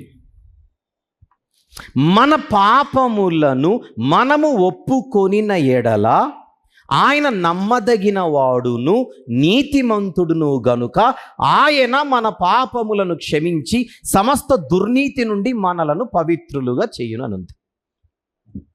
మళ్ళీ చదవనా? అందరికీ తెలుగు వచ్చుగా, ఆలోచించండి. ఏమంటున్నాడు యోహాను గారు? మన పాపములను మనము ఒప్పుకొనిన ఎడల ఆయన నమ్మదగిన వాడును నీతిమంతుడును గనుక ఆయన మన పాపములను క్షమించి సమస్త దుర్నీతి నుండి మనలను పవిత్రులుగా చేయును. బైబిల్ ఏమంటుంది? మన పాపాలు ఒప్పుకోమని చెబుతోందా లేదా? ఒప్పుకోమని డైరెక్ట్ కనపడుతోంది. ఇప్పుడు మీరు ఆశ్చర్యపోయే సంగతి చెప్తాను. ఇందాక ఆయన ఏమన్నాడు? క్రొత్త నిబంధనలో ఎక్కడ కూడా విశ్వాసులు పాపాలు ఒప్పుకోమని ఒక్క వచనం లేదన్నాడు. చూపిస్తావు అది మళ్ళీ ఇంకొకసారి? ఆయన అన్న మాట ఇంకొకసారి చూపించు. ఇది I want to tell you, know that there is no scripture in the new covenant for new covenant believers that tells you you've got to continually confess your sins and repent of your sins and ask forgiveness for all your sins అన్నాడా? క్రొత్త నిబంధనలో ఒక్క చోట ఒక్క వచనం కూడా లేదు, ఒక్క వాక్యం కూడా లేదు, ఒక లేఖనం కూడా లేదు నువ్వు వెళ్ళి దేవుని దగ్గర క్షమాపణ అడగాలి విశ్వాసిగా అని లేదు అని అన్నాడు ఆయన. ఇప్పుడు నేను చూపిస్తున్న యోహాను గారి మొదటి పత్రిక 1:9. ఇప్పుడు వాళ్ళు ఏం చెప్తారో కూడా చెప్తాను మీకు. ఇది వాళ్ళకి తెలియక కాదు, ఇది వాళ్ళకి తెలుసు. వాళ్ళు ఏం చెప్తారో చెప్పనా? ఇది విశ్వాసులతో చెప్పింది కాదు యోహాను గారు, ఆ సంఘములో ఉండే అవిశ్వాసులతో. ఏ సంఘానికైతే పత్రిక రాస్తున్నాడో ఆ సంఘములో ఉండే అవిశ్వాసులతో చెప్పాడు. ఇంకా చెప్పాలంటే తర్వాత ఫ్యూచర్లో మాట్లాడతాను, నోస్తిక సిద్ధాంతాన్ని మోస్తున్న వారితో అంటున్నాడే కానీ యాక్చువల్ విశ్వాసులతో ఆయన ఈ మాట చెప్పట్లేదు. కనుక మొదటి యోహాను పత్రిక 1:9 అన్నది, మొదటి యోహాను పత్రిక 1:9లో పాపాలు ఒప్పుకోమని చెబుతోంది యోహాను గారు, విశ్వాసులతో కాదు. గనుక ఓ విశ్వాసులారా మీరు ఫికర్ పడకండి అని అంటున్నారు. మీరు మీరు మీరు భయపడకండి. యోహాను గారు విశ్వాసులతో ఏం చెప్తున్నాడు? మీకోసం కాదు, అవిశ్వాసులైన వారికి. అవిశ్వాసులైన వారులారా మీరు పాపాలు ఒప్పుకోవాలంటున్నాడే కానీ విశ్వాసులతో చెప్పింది కాదని చెప్తున్నాడు. సరే సరే, మరేం చేద్దాం? మరి వాళ్ళు అలా తిప్పి కొట్టేశారుగా, ఇది అవిశ్వాసులకు విశ్వాసులకు కాదని అంటున్నారు, మనం ఏం చేద్దాం? ఏమోలే, ఉండొచ్చులే, తర్వాత ఆలోచిద్దాం అందామా? వాస్తవాలు ఆలోచిద్దామా? వెరీ గుడ్, వాస్తవాలు ఆలోచించేద్దాం.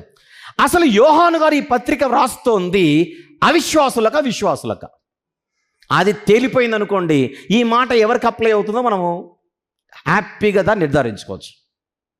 సరే, నేను ఇప్పుడు కొన్ని వచనాలు చూపిస్తాను అదే పత్రికలో. మీరు జాగ్రత్తగా ఆలోచించండి. మీరు ఈరోజు ఇంటికి వెళ్ళిన తర్వాత పత్రిక అంతా చదవండి. నేను ప్రస్తుతానికి కొన్ని ముఖ్యమైన వచనాలు నేను మీకు చూపిస్తాను. 3వ వచనం పైన, 3వ వచనం, మాతో కూడా మీకును సహవాసము కలుగునట్లు మేము చూచిన దానిని వినిన దానిని మీకు తెలియజేయుచున్నాము. నెక్స్ట్ మాట, మన సహవాసం అయితే, మన అండర్లైన్ చేయండి, మన సహవాసం అయితే తండ్రితో కూడాను ఆయన కుమారుడైన యేసుక్రీస్తుతో కూడాను ఉన్నది. Note this point. మన సహవాసం అయితే తండ్రితోనూ యేసుక్రీస్తు ప్రభుతోనూ ఉన్నది అంటే యేసుక్రీస్తు ప్రభుతో సహవాసము గలవారము మనము, తండ్రితో సహవాసము గలవారము మనము, మేము, మీరు, మనము. వ్రాస్తున్న నేను నాతో ఉన్నటువంటి బోధక బృందం ఎవరైతే ఉన్నారో, మేము, మీరు, మనము కలిసి యేసుక్రీస్తు ప్రభుతోను తండ్రితోనూ సహవాసము కలిగిన వారము అంటున్నారు.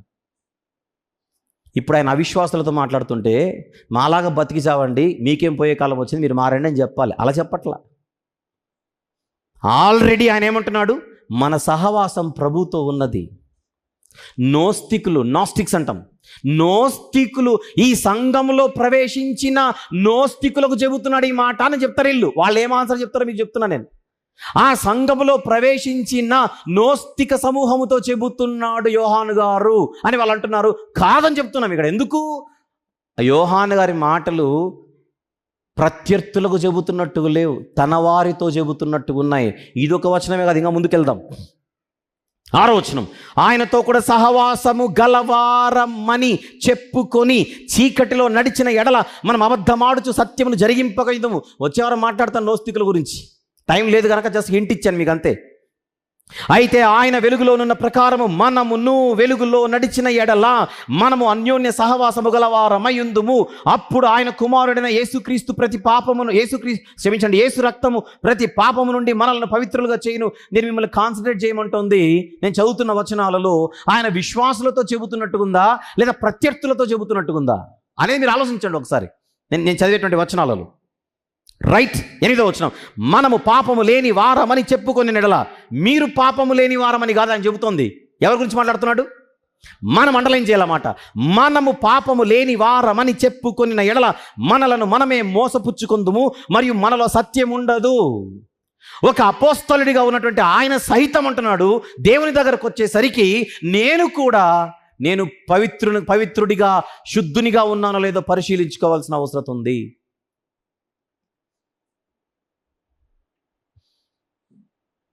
ఇప్పుడు నేను గాడ్ని జడ్జిగా చూపించట్లే, కాస్త ఫాదర్గానే చూద్దాం, పేరెంట్గానే చూద్దాం. మహాపరిశుద్ధుడైన తండ్రి అయిన దేవుడు, మహాపరిశుద్ధుడైన తండ్రి అయిన దేవుని దగ్గరకు నేను ఒక కుమారుడిగా వచ్చి నిలబడినా ఆయన బిడ్డగా నేను కొన్ని సందర్భాలలో బతకట్లేదని, కొన్ని సందర్భాలలో నేను కూడా తొట్టిల్లుతున్నానని, అందును బట్టి తండ్రి ఆ ఫలానా బలహీనతను బట్టి, లేదా ఈ ఫలానా నేను చేసినటువంటి పనిని బట్టి, లేదా మాట్లాడిన మాటను బట్టి, లేదా నేను తొట్టిల్లిన విధానమును బట్టి నన్ను క్షమించు ప్రభువా అని ప్రతి ఒక్కరు కూడా ఆయన సన్నిధిలో నిలబడే పరిస్థితిలోనే ఉన్నాం మనందరం.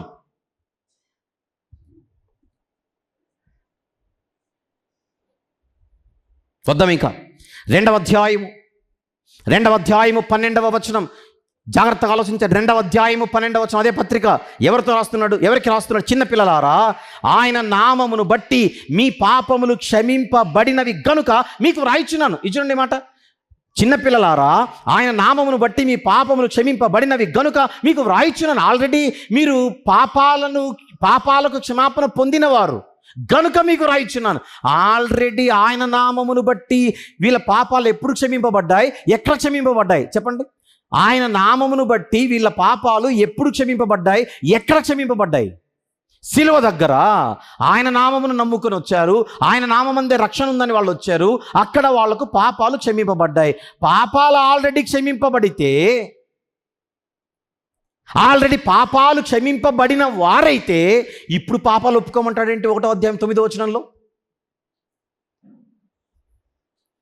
ఆల్రెడీ క్షమింపబడిన వాళ్ళు వీళ్ళు.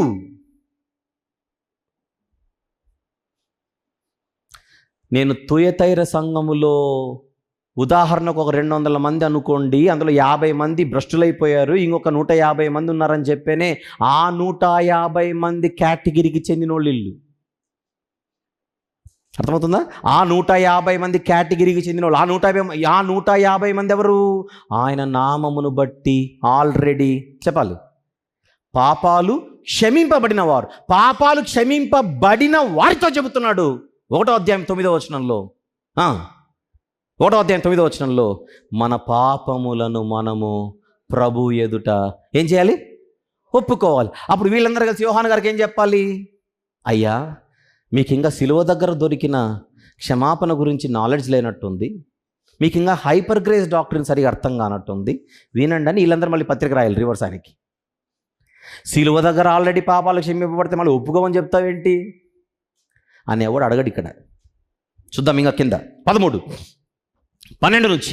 చిన్నపిల్లారా, ఆయన నామమును బట్టి మీ పాపములు క్షమింపబడినవి గనుక మీకు రాయిచున్నాను. 13 తండ్రులారా, మీరు ఆది నుండి ఉన్న వారిని ఎరిగి ఉన్నారు గనుక మీకు రాయిచున్నాను. యవనస్తులారా, మీరు దుష్టుని జయించి ఉన్నారు గనుక మీకు రాయిచున్నాను. వీళ్ళందరూ కూడా ముందుకొచ్చిన వాళ్ళే.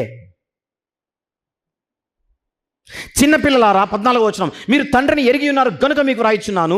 తండ్రులారా, మీరు ఆది నుండి ఉన్న వారిని ఎరిగి ఉన్నారు గనుక మీకు రాయిచున్నాను. యవనస్తులారా, మీరు బలవంతులు, దేవుని వాక్యము మీ యందు నిలుచుచున్నది, మీరు దుష్టుని జయించి ఉన్నారు గనుక మీకు రాయిచున్నాను. వీళ్ళు నోస్తికులా? ఈ పత్రిక నోస్తికులకు రాయబడుతోందా? అవిశ్వాసులకు రాయబడుతోందా ఈ పత్రిక? అలా అనిపిస్తుందా మీకు? మీరు ఇంటికి వెళ్ళిన తర్వాత ఈ వచనాలు మళ్ళీ చదవాలి. ఇప్పుడు నేను ఏ వచనాలు అయితే ఈ పత్రికలో చదివిస్తున్నానో ఇంటికి వెళ్ళిన తర్వాత మళ్ళీ చదవండి ఈ వచనాలను. ఈ పత్రిక విశ్వాసులకు రాయబడుతోందా, అవిశ్వాసులకు రాయబడుతోందా? మనసు పెట్టి చదవండి ఇంటికి వెళ్ళి. వీళ్ళు తప్పించుకోవడానికి, వాళ్ళ భయంకరమైన తప్పుడు సిద్ధాంతమును ఏమంటారు దాన్ని కప్పిపుచ్చుకోవడానికి 1వ పత్రిక యోహాను గారి మొదటి పత్రిక 1వ అధ్యాయం 9వ వచనం చూపిస్తే, 1వ అధ్యాయం 9వ వచనం చూపిస్తే అది అవిశ్వాసులకండి, నోస్తికులకండి. నోస్తికుల చరిత్రే చక్కగా తెలిసి ఉంటుంది కొంతమందికి. ఎవరు చెప్పారు కనుక చెప్తారు నోస్తికులన్నీ సీరియస్గా.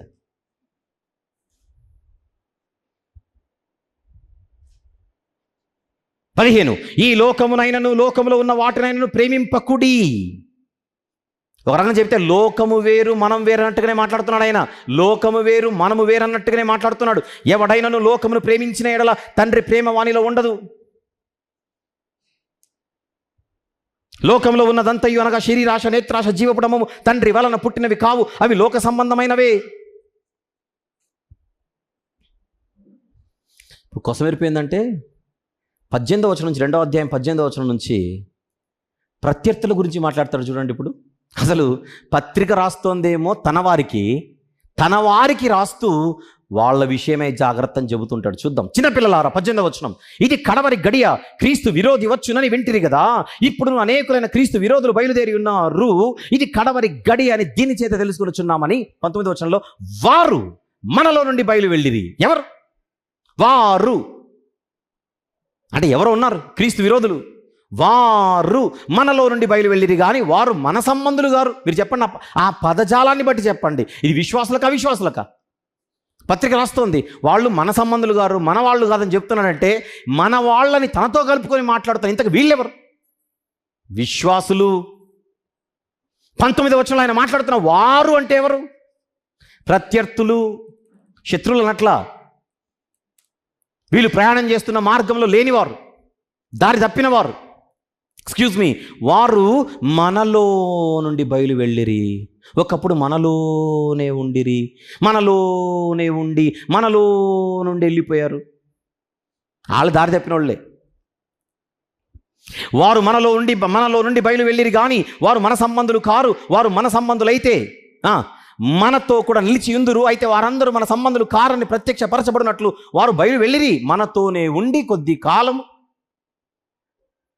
వెళ్ళిపోయారు. 20 అయితే మీరు పరిశుద్ధుని వలన అభిషేకము పొందిన వారు గనుక సమస్తమును ఎరుగుదుము. మీరు సత్యమెరుగని వారైనందున, ఈ మాట చూడండి, అండర్లైన్ దట్. మీరు సత్యమెరుగని వారైనందున నేను వ్రాయలేదు గాని మీరు దానిని ఎరిగియున్నందునను, ఏ అబద్ధమును సత్య సంబంధమైనది కాదని ఎరిగియున్నందునను మీకు వ్రాయుచున్నాను. మీరు సత్యమెరిగిన వారు, సత్యమెరిగిన వారైన మీతో చెబుతున్నాను. 1వ అధ్యాయం 9వ వచనంలో మనం ఏం చేయాలి? పాపములను దేవుని ఎదుట ఒప్పుకోవాలి. ఎవరు ఒప్పుకోవాలి అని అడిగితే, ఈ 150 మంది ఎగ్జాంపుల్గా, 200 మంది ఎగ్జాంపుల్గా తీసుకున్నాం, మర్చిపోకండి. 50 మంది భ్రష్టులు అయిపోయారు, కానీ 150 మంది బాగానే ఉన్నారు. బాగానే ఉన్న వీరు ప్రభు దగ్గరకు వచ్చి నిత్యము ఏం చేస్తుండాలి? ఒప్పుకుంటూ ఉండాలి. ఎందుకో చెప్తాను. 22 యేసు క్రీస్తు కాడని చెప్పువాడు తప్ప ఎవడబద్ధికుడు? తండ్రిని కుమారుని ఒప్పుకొనని వీడే క్రీస్తు విరోధి. కుమారుని ఒప్పుకొనని ప్రతి వాడును తండ్రిని అంగీకరించువాడు కాడు, కుమారుని ఒప్పుకొని వాడు తండ్రిని అంగీకరించువాడు. అయితే చూడండి, మీరు మొదట నుండి దేనిని వింటిరో అది మీలో నిలువ నీయుడి. మీరు మొదట నుండి విన్నది మీలో నిలిచిన ఎడల మీరు కూడా కుమారుని యందు తండ్రి యందు నిలుతురు. అంటే వాళ్ళు వెళ్ళిపోయినట్టుగా మీరు కూడా ఒకవేళ జారిపోతారేమో అని జాగ్రత్త పరుస్తున్నట్టుగా లేదు ఇది. చెప్పండి. 25 నిత్య జీవమును అనుగ్రహించునన్నదే ఆయన తానే మనకు చేసిన వాగ్దానము. నెక్స్ట్ మాట, మిమ్మల్ని మోసపరచు వారిని బట్టి ఈ సంగతులు మీకు రాసి ఉన్నాను. మిమ్మల్ని మోసపరిచే వాళ్ళు ఉన్నారు, మీరు జాగ్రత్తగా ఉండండి. ఈ పత్రిక మీకు వాళ్ళకు కాదు, ఈ పత్రిక మీకు వాళ్ళకు కాదు. 26వ వచనం అండర్లైన్ చేయాలన్నమాట. మిమ్మల్ని మోసపరచు వారిని బట్టి సంగతులు మీకు వ్రాయుచున్నాను, వారికి కాదు. వీళ్ళేమంటున్నారు? పత్రిక విశ్వాసులకు కాదు, బయట వాళ్ళకి, లేదా దారి తప్పిన వాళ్ళకి, ఇంకా లేదంటే ఎవరికి? నోస్తికులకు లేదా అవిశ్వాసులకు. వీళ్ళు చెబుతున్నారు ఈ పత్రిక అవిశ్వాసులకని. యోహాను గారు అంటున్నారు ఈ పత్రిక మీకు. మీకంటే ఎవరు? సత్యము నెరిగిన వారు, విశ్వాసులు. 27 అయితే ఆయన వలన మీరు పొందిన అభిషేకం మీలో నిలుచుచున్నది కనుక ఎవడను మీకు బోధింపనక్కర్లేదు. ఆయన ఇచ్చిన అభిషేకం సత్యమే కానీ అబద్ధము కాదు అని కింద మ్యాటర్ చెప్పుకుంటూ వెళ్ళిపోతున్నాడు. 3వ అధ్యాయం 7వ వచనం చూద్దాం. 7వ చిన్నపిల్లలారా, ఎవనిని మిమ్మును మోసపరచనీయకుడి. జాగ్రత్త చెప్తున్నట్లేదు. ఎవనిని మిమ్మును మోసపరచనీయకుడి అని అర్థం ఏంటి? అలర్ట్ చేస్తున్నట్టు లేదు. ఈ మాట నేను చెప్పకపోతే, ఈ జాగ్రత్త ముందే చెప్పకపోతే ఎవడో దారిని పోయే తలమాసినోడు వచ్చి మీకేదో ఎక్కిస్తాడు, మీరు పడిపోయే అవకాశం ఉంది. మీరు పడిపోకూడదని చెబుతున్నాను. అన్నట్టుందా లేదా చెప్పండి పత్రిక? మీరు పడిపోకూడదని చెప్తున్నాను నేను.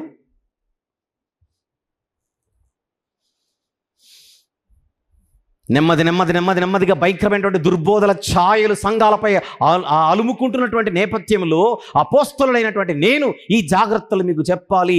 మీరు విశ్వాస మార్గంలో బలంగా ఉండాలనేదే నా కోరిక. ఇదంతా ఎందుకు చూపిస్తున్నాను? 1 యోహాను పత్రిక 1:9లో మనము మన పాపాలు ఒప్పుకోవాలనే మాట వీళ్లకు మనం చూపిస్తే, ఆ మాట ఆయన చెప్పింది అవిశ్వాసులకు, విశ్వాసులకు కాదని చెబుతుంటే ఎవరు చెప్పారు మీకు? చూద్దాం రండి అని పిలుస్తున్నాం. ఈ పత్రిక వ్రాసింది అవిశ్వాసులకు కాదు, విశ్వాసులకని గట్టిగా చూపిస్తున్నాం మనం. ఎవనిని మిమ్మును మోసపరచనీయకుడి. 12 మనము కయీను వంటి వారమై ఉండరాదు. మనము కయీను వంటి వారమై ఉండరాదు. మీరు కయీను వంటి వారే బతుకుతున్నారు, మారండి కాదు మెసేజ్. ఎక్స్క్యూజ్ మీ, మీరు కయీనులా బతుకుతున్నారు, మారండి కాదు మెసేజ్. మనము కయీనులా ఉండకూడదు. ఇంకా 13 3వ అధ్యాయం 13 సహోదరులారా, లోకము మిమ్మును ద్వేషించిన ఎడల ఆశ్చర్యపడకుడి. మనము సహోదరులను ప్రేమించుచున్నాము కనుక మరణంలో నుండి జీవంలోనికి దాటి ఉన్నామని ఎరుగుదుము. ప్రేమ లేనివాడు మరణమందు నిలిచి ఉన్నాడు. లోకము మిమ్మును ద్వేషించిన ఎడల ఆశ్చర్యపడకుడి. అంటే లోకము వేరు, మీరు వేరు. లోకము వేరు, మనము వేరు. మీరు లోకస్తులు కారు అని చెబుతున్నాడంటే వాళ్ళు ఎవరో చెప్పండి. ఇక సంఘస్థులు. వెళ్దాం 19-20 వచనములు. ఇందువలన, వెరీ ఇంపార్టెంట్, వెళ్తున్నాం చూద్దాం. 19-20. ఇందువలన మనము సత్య సంబంధులమని ఎరుగుదుము. Underline that. మనము సత్య సంబంధులమని ఎరుగుదుము. మనము సత్య సంబంధులమని ఎరుగుదుము. మనమంటే వ్రాసిన ఈయన, ఈ పత్రిక అందుకున్న వాళ్ళు. Yes or no? ఎస్. ఇందువలన మనము సత్య సంబంధులమని ఎరుగుదుము. దేవుడు మన హృదయము కంటే, చాలా జాగ్రత్త చూడండి మాట, దేవుడు మన హృదయము కంటే అధికుడై సమస్తమును ఎరిగి ఉన్నాడు గనుక, ఇప్పుడు జాగ్రత్తగా చూడాలి. విశ్వాసులైన వారితో చెబుతున్నాడు, మన హృదయము ఏ ఏ విషయములలో మన యందు దోషారోపణ చేయునో ఆయా విషయములలో ఆయన ఎదుట మన హృదయములను ఏమన్నాడు? సమ్మతిపరుచుకొందుము. ఈ ముక్క అర్థం కావడానికి తెలుగు వస్తే చాలు. నాకు తెలిసి తెలివి లేకున్నా పర్లేదు, కనీసం తెలుగు వస్తే చాలు. ఏమన్నాడు? మనము సత్య సంబంధులమని ఎరుగుదుమన్నాడు పైన అని వెంటనే అంటున్నాడు, దేవుడు మన హృదయముల కంటే అధికుడు గనుక ఆయనకు అన్నీ తెలుసు. ఆయన ఎదుట మనం దేన్ని దాచలేము గనుక విశ్వాసులమైన మనము ఈ జీవితంలో బతికేటప్పుడు అప్పుడప్పుడు మన హృదయమే మనపై ఆరోపణ చేస్తూ ఉంటుంది. ప్రాక్టికల్గా మాట్లాడండి, ఎస్ ఆర్ నో? మన మనస్సాక్షి అప్పుడప్పుడు మనల్ని గద్దించదు? గద్దిస్తుందా లేదా? బయటికి మనం కవర్ చేసుకోవచ్చు, పక్క మనిషి చెప్పొచ్చు నువ్వు మంచోడివేరా అని. లోపల మన మనస్సాక్షి చెబుతుంటుంది, హృదయం ఆరోపిస్తుంటుంది. మన మనస్సాక్షి లేదా మన హృదయము ఏ విషయాల్లో అయితే మనపై దోషారోపణ, ఏ ఆరోపణ చెప్పండి, దోషారోపణ చేయునో, మన హృదయమే, మన మనస్సాక్షే నువ్వు తప్పు చేస్తున్నావు అని చెబితే సైలెంట్గా దేవుని దగ్గరికి వెళ్ళిపోవాలట. వెంటనే సైలెంట్ దేవుని దగ్గరికి వెళ్ళిపోయి, ప్రభువా నా మనస్సే చెబుతోంది నేను తప్పు చేశానని, ఆ విషయంలో నన్ను చెప్పండి క్షమించు ప్రభువా, క్షమించు ప్రభువా. దేవుని ఎదుట ఏం చేయాలట? మన హృదయములను సమ్మతిపరుచుకోవాలి. ప్రియులారా, 21వ వచనం, మన హృదయము మన యందు దోషారోపణ చెయ్యని ఎడల దేవుని ఎదుట ధైర్యము గలవారమగుదుము. ఎన్నో వచనం అది? 21. ఈరోజు మీరు ఇంటికి వెళ్ళిన తర్వాత ఆ 19 నుంచి 21 వచనాలు ఒక 100 సార్లు చదవండి. నేను చెప్పింది కరెక్టో కాదో కనీసం అడుగుతున్నాను ప్రశ్న. ఈ పత్రిక వ్రాస్తుంది ఎవరు? అపోస్తలుడైన యోహాను గారు. విశ్వాసేనాయన? విశ్వాసే. ఈ పత్రిక ఎవరికి రాస్తున్నాడు? విశ్వాసులకేనా? పొరపాటున మీకు అవిశ్వాసులకు అనిపిస్తోందా? పోనీ ఇంకా ఈజీగా అడుగుతాను, లోకస్తులక సంఘస్థులక? ప్రభువును నమ్మిన వారికా, ప్రభువును నమ్మని వారికా? యేసుక్రీస్తు ప్రభుతో సహవాసము కలిగిన వారికా, సహవాసం లేనోళ్ళకా? ఈ పిక్చర్ క్లియర్గా ఉంది అందరికీ? యేసుక్రీస్తు ప్రభుతో సహవాసము కలిగి నడుస్తూ ఉంటే హృదయము దోషారోపణ చేయడం ఏంటి చెప్పండి? పాసిబిలిటీ ఉందా? ఉందా? విశ్వాసులపై విశ్వాసుల హృదయాలే ఆరోపణ చేసే అవకాశం ఉందా లేదా ఈ జీవితంలో? ఉందనే చెబుతున్నాడు యోహాను గారు.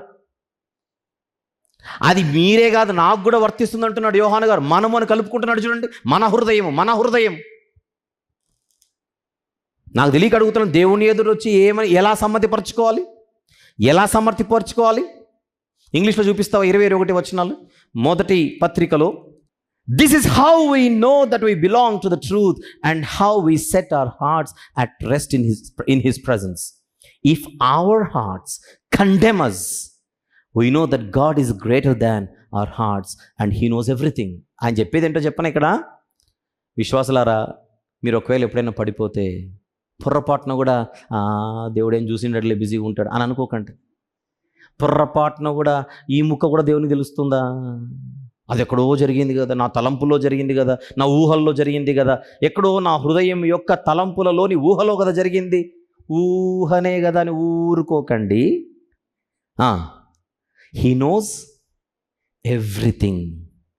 Dear friends, if our hearts do not condemn us, we have confidence before God. మన హృదయాలు ఒరే నీ తప్పు కాదురా అంటే మనం దాదాపుగా సేఫే.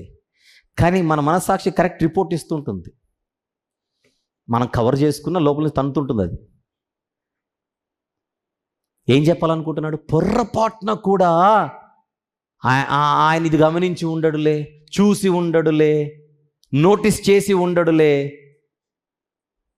అలా దేవుని లైట్కి తీసుకోకండి, ఎందుకంటే హీ నోస్ ఎవ్రీథింగ్. కనుక ఏం చేయాలి? Let us set our hearts at rest in his presence. ఆయన దగ్గరకు వచ్చి సమ్మతి పరుచుకోవాలట మన హృదయాలను. ఎంత బాగుంది బైబిల్, ఎంత బాగుంది. అన్నీ చదివించడానికి టైం లేదు, కానీ 4వ అధ్యాయంలో ఒక్కటి మాత్రం చూపిస్తాను. 4వ అధ్యాయం 5వ వచనం, 4వ వచనం ముందుగా. 4వ అధ్యాయం 4వ వచనం, చిన్నపిల్లలారా మీరు దేవుని సంబంధులు. 5వ వచనం, వారు లోక సంబంధులు. 4వ వచనం, మీరు దేవుని సంబంధులు. 5వ వచనం, వారు లోక సంబంధులు. గనుక లోక సంబంధులైనట్టు మాట్లాడుదురు, లోకము వారి మాట వినును. మీరైతే దేవుని సంబంధులు. 6వ వచనం చూడండి. ఇప్పుడు 6వ వచనం, మనము దేవుని సంబంధులము, దేవుని ఎరిగిన వాడు మన మాట వినును, దేవుని సంబంధి కాని వాడు మన మాట వినడు. అలా మీరు చదువుకుంటూ వెళ్ళిపోతే మ్యాటర్ పిచ్చ క్లియర్గా అర్థమైపోతుంది. మీరు చెప్పండి ఇప్పుడు, యోహాను గారి మొదటి పత్రిక 100కు 100% సంఘస్థులకే రాయబడిందా? లోకస్తులకా?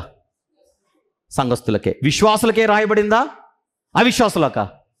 విశ్వాసులకే, నో డౌట్. ఎవరికైతే ఈ పత్రిక పంపుతున్నాడో యోహాను గారు, వాళ్ళతో పాటు ఎవరిని కలుపుకొని మాట్లాడుతున్నాడు? ఇక్కడ తనను కూడా కలుపుకొని మాట్లాడుతున్నాడు. కలుపుకొని మాట్లాడుతున్న నేపథ్యంలో 1వ అధ్యాయము 9వ వచనంలో అంటున్నాడు, మన పాపములను మనము ఒప్పుకొనిన ఎడల ఆయన నమ్మదగిన వాడును నీతిమంతుడును గనుక ఆయన మన పాపములను క్షమించి సమస్త దుర్నీతి నుండి మనలను పవిత్రులుగా చేయును. దాని అర్థం ఏంటి? అపోస్తలులైన, బోధకులైన, సేవకులైన, సంఘ పెద్దలైన, సంఘ విశ్వాసులైన, స్త్రీలైన, పురుషులైన, యవనస్తులైన, వృద్ధులైన, ఎవరైనా దేవుని సంబంధులుగా బ్రతుకుతున్నప్పటికీ కొన్ని సందర్భాలలో తొట్టిల్లుతూ ఉంటారు. వారి హృదయం ఏం చేస్తుంటుంది? వారి మీద దోషారోపణ చేస్తుంటుంది. మనము మన హృదయానికి చెప్పకూడదు మళ్ళీ పాఠాలు కొత్తవి. హృదయమా, నా ప్రాణమా, నీకు హైపర్ గ్రేస్ డాక్ట్రిన్ సరిగా అర్థం కాలేదు. హృదయమా స్టార్ట్ చేయకూడదు. మన హృదయం మాట మనం వినాలి. మన మనసు చెబుతుంది, ఎవరై నువ్వు దారి తప్పేవరా. ఎప్పుడైతే మన హృదయము మన మీద దోషారోపణ చేస్తుందో వెంటనే ఏం చేయాలి? హృదయం దగ్గర మోకరిల్లకూడదు. ప్రభు దగ్గరకు వచ్చి మోకరిల్లి, ప్రభువా నేను దాచుకోను ప్రభువా, దాచుకున్న ఏ పని కాదు ప్రభువా, ఎందుకంటే నీకు అన్నీ తెలుసు. అలా బతకూడదు నేను, తప్పైపోయింది ప్రభువా నన్ను క్షమించు. ఇప్పుడు మనం ఏం అడగాలో, ఏ క్షమాపణ అడగాలో స్క్రీన్ మీద చూపిస్తాడు చూడండి. దీన్ని ఏ క్షమాపణ అంటారో చూడండి ఒకసారి, చదవండి. పేరెంటల్ ఫర్గివ్నెస్, తల్లిదండ్రుల క్షమాపణ. తల్లిదండ్రుల క్షమాపణ. ఇప్పుడు నేను ఎవరి గురించి మాట్లాడుతున్నాను? ఎక్స్క్యూజ్ మీ, తుయతైర సంఘములోని 150 మంది ఉన్నారే, ఎక్స్క్యూజ్ మీ, ఆ కేటగిరీలో ఉన్న వాళ్ళ గురించి. ఆ 50 మంది ఉన్నారే ఆల్రెడీ జారత్వంలో, విగ్రహారాధనలో దొర్లుతున్న వాళ్ళు ఉన్నారే, వాళ్ళకి కాదు ఇది. మీరు చెప్పాలి, ఇప్పుడు నేను చెప్పిన ఈ పేరెంటల్ ఫర్గివ్నెస్ అనేది ఎవరికి కావాలి? ఆ 150 మందికి. ఇంతకు 150 మంది గుర్తున్నారుగా? తుయతైర సంఘములో ఊహించుకుందాము కొద్దిసేపు ఒక 200 మంది ఉంటారని, 150 మంది బతుకులేమో ఇవి, 50 మంది బతుకులేవో అని అంటున్నామే. 50 మందికి ఇప్పుడు కావాల్సింది పేరెంటల్ ఫర్గివ్నెస్ కాదు. సచ్చినట్టు దగ్గరకు వచ్చి దేవుని దగ్గర ఏమడగాలి అంటే, పేరెంటల్ ఫర్గివ్నెస్ కాదా అని అంటే ఆల్రెడీ వాళ్ళు బ్యాప్టిజం తీసుకున్నారు కనుక మళ్ళీ బ్యాప్టిజం తీసుకోవాలని కాదు. వాళ్ళ పరిస్థితి, వాళ్ళు అలాగనే కనుక చచ్చిపోతే, అది నా పాయింట్. వాళ్ళు అదే జారత్వంలో ఉండి చచ్చిపోతే, నెక్స్ట్ వాళ్ళు అదే విగ్రహారాధనలో ఉండి చచ్చిపోతే, మీరు చెప్పాలి పరలోకం వస్తుందో లేదో? వస్తుందా? రాదు. ఆ రోజు నేను బ్యాప్టిజం తీసుకున్నాక క్షమించబడిపోయింది, జారత్వం చేసినా తప్పేం లేదు, సేఫే అని అనుకుంటే కుదరదని చెప్తున్నాను.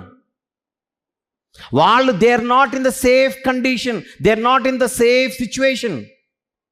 వాళ్ళ సందర్భం సేఫ్టీగా లేదు. It's not safe at all. అర్థమవుతుందో లేదో పాయింట్?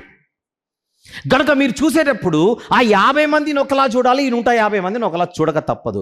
అలాగని 50 మంది మరణిస్తే చాలా ప్రమాదం అని చెబుతున్న నేను, ఈ 150 మంది సేఫ్ అని మనకు అనిపించినా వీళ్ళకు కూడా ప్రతిరోజు ఏం కావాలి? ఏ క్షమాపణ కావాలి? Parental forgiveness. అంటే మనం ఎప్పుడు మన నాన్నతో ఎవరు మన నాన్న? దేవుడు. మన నాన్నతో హ్యాపీగా ఉండాలి.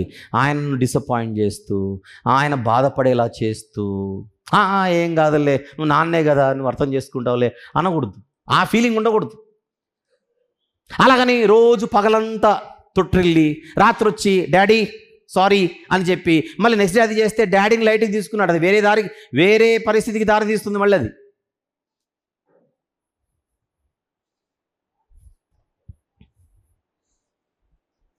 ఇంట్లో అన్నదమ్ములు ఉన్నారు, అక్క చెల్లెలు ఉన్నారు, వాళ్ళకు మధ్య కొన్ని సందర్భాల్లో ఏవో జరుగుతుంటాయి.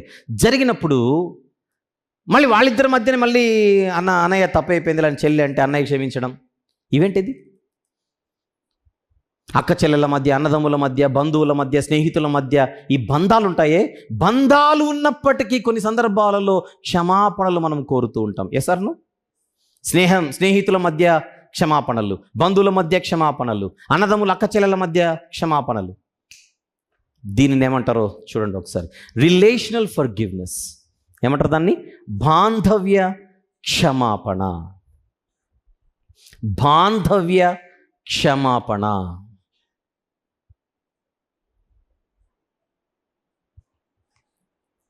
Very good.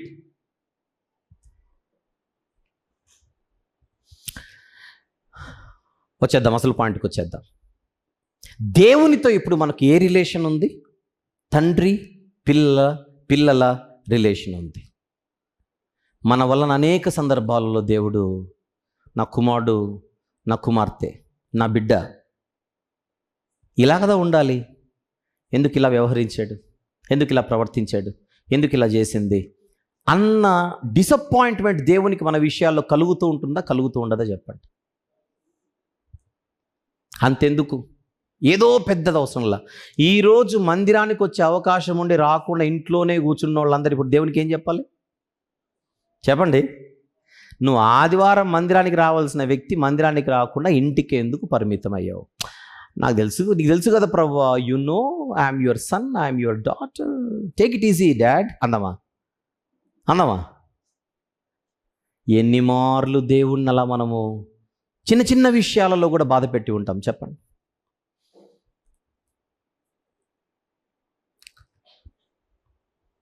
ఇప్పుడు పాయింట్ ఏంటంటే, నేను చెప్పాలనుకున్న పాయింట్, ప్రపంచవ్యాప్తంగా నేను ఇందాక చెప్పిన 150 మంది కేటగిరీ ఏదైతే ఉందో, మళ్ళీ నేను ఇందాక చెప్పిన 150 మంది కేటగిరీ ఏదైతే ఉందో, ఆ 150 మంది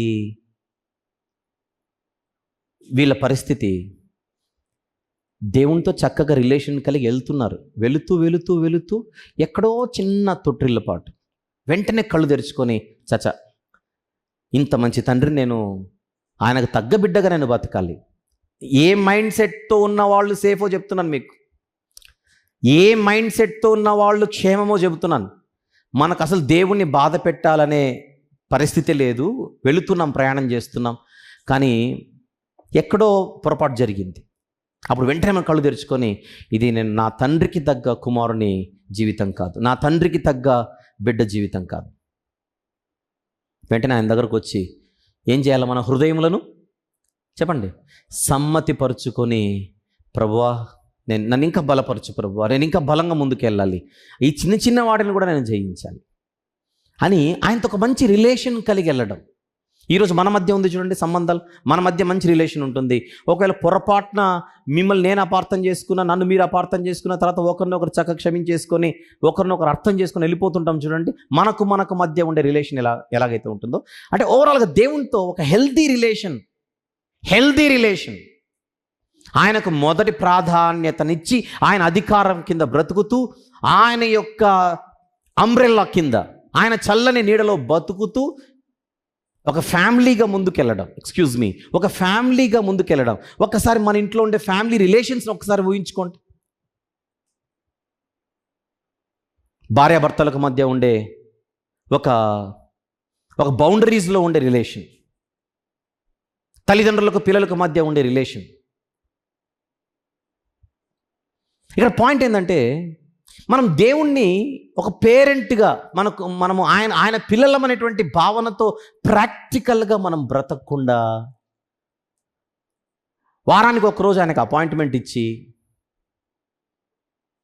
అప్పుడప్పుడు మనమేదో ఆయనకేదో ఉద్ధరిస్తున్నట్టుగా మనమేదో బిహేవ్ చేస్తూ బతికేస్తూ దేవునిని జీవితంలో లైట్గా తీసుకొని ఆయనతో ఒక ప్రాపర్ రిలేషన్ పెట్టుకోకుండా, మళ్ళీ ఆయనతో ఒక మంచి సంబంధం పెట్టుకోకుండా మనం బతుకుతూ అప్పుడప్పుడు ఆయనను గుర్తుకు తెచ్చుకుంటూ,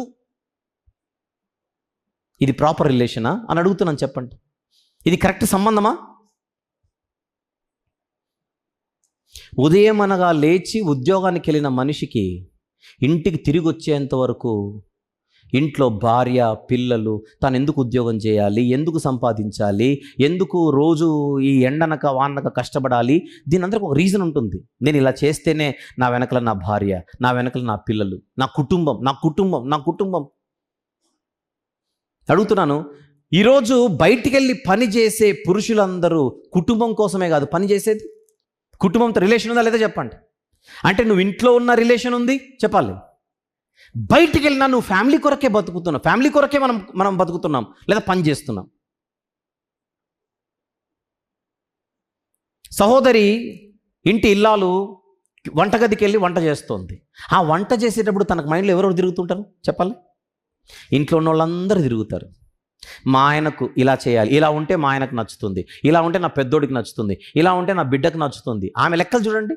అంటే ఆమె ఏమి చేస్తున్న మైండ్లో ఎవరు తిరుగుతుంటారు? ఫ్యామిలీ. అంతకంటే ఎక్కువ రిలేషన్ ఎవరితో ఉండాలి మనకు? దేవునితో. అది అసలు రిలేషన్ అంటే. భోజనము చేసినను, పానము చేసినను, మరేమి చేసినను ప్రభు మహిమ కొరకు చేయాలి. దేవునితో అలాంటి బంధము కలిగి మనం బతికితే మనం సేఫ్. అలా బతుకుతూ ముందుకెళ్ళేటప్పుడు చిన్నవి ఏమైనా తొట్టిల్లితే వెంటనే ప్రభు దగ్గరకు వచ్చి ఏం చేయాలి? సమ్మతిపరచుకోవాలి మన హృదయాలను. నేను అడుగుతున్నది ఏంటంటే, ప్రపంచ క్రైస్తవ్యంలో ఈ కేటగిరీకి చెందిన వాళ్ళు ఎక్కువ ఉంటారా తక్కువ ఉంటారా చెప్పండి. దేవునితో ఇలాంటి రిలేషన్ పెట్టుకొని బతికేవాళ్ళు తక్కువేగా. మిగిలిన వాళ్ళల్లో దేవుని లైట్గా తీసుకొని పాప భీతి లేక, పాప భీతి అంటే నేను చచ్చిపోయిన నరకానికి వెళ్ళిపో, అది కాదు పాయింట్. నువ్వు అసలు దేవుడు ఇది చేయొద్దురా అని ఏదైతే చెప్పింటాడో నువ్వు దానిని అతిక్రమించి ఈజీగా బతికేయడం. సంఘంలో ఎంతమంది అలా బతకట్లేదు ఈరోజు ప్రపంచంలో. ప్రపంచ స్థానిక సంఘాలలో అసలు భయమే లేకుండా బతికేటోళ్ళు సంఘాలలో ఉన్నారా లేదా మీరు చెప్పండి అంటున్నాను. ఉన్నారు అని మీరు అనుకుంటే ఆ ఉన్నోళ్ళందరికీ ఇప్పుడు నేను చెప్పిన సేఫ్ అనేటువంటి మాట ఎలా అప్లై అవుతుందని అడుగుతున్నాను సూటిగా. వాళ్ళకి చెప్పాల్సింది వాళ్ళకి చెప్పొద్దు, వాళ్ళకి ఇవ్వవలసిన హెచ్చరికలు ఇవ్వద్దు, కలిపి కొట్టేస్తారేంటి? అప్పుడప్పుడు ప్రత్యక్షమయ్యేటోడిని కూడా నువ్వు సేఫ్ అంటే వాడు అప్పుడప్పుడు వచ్చేటోడు కూడా మానేస్తాడు. అవునా కదా చెప్పండి.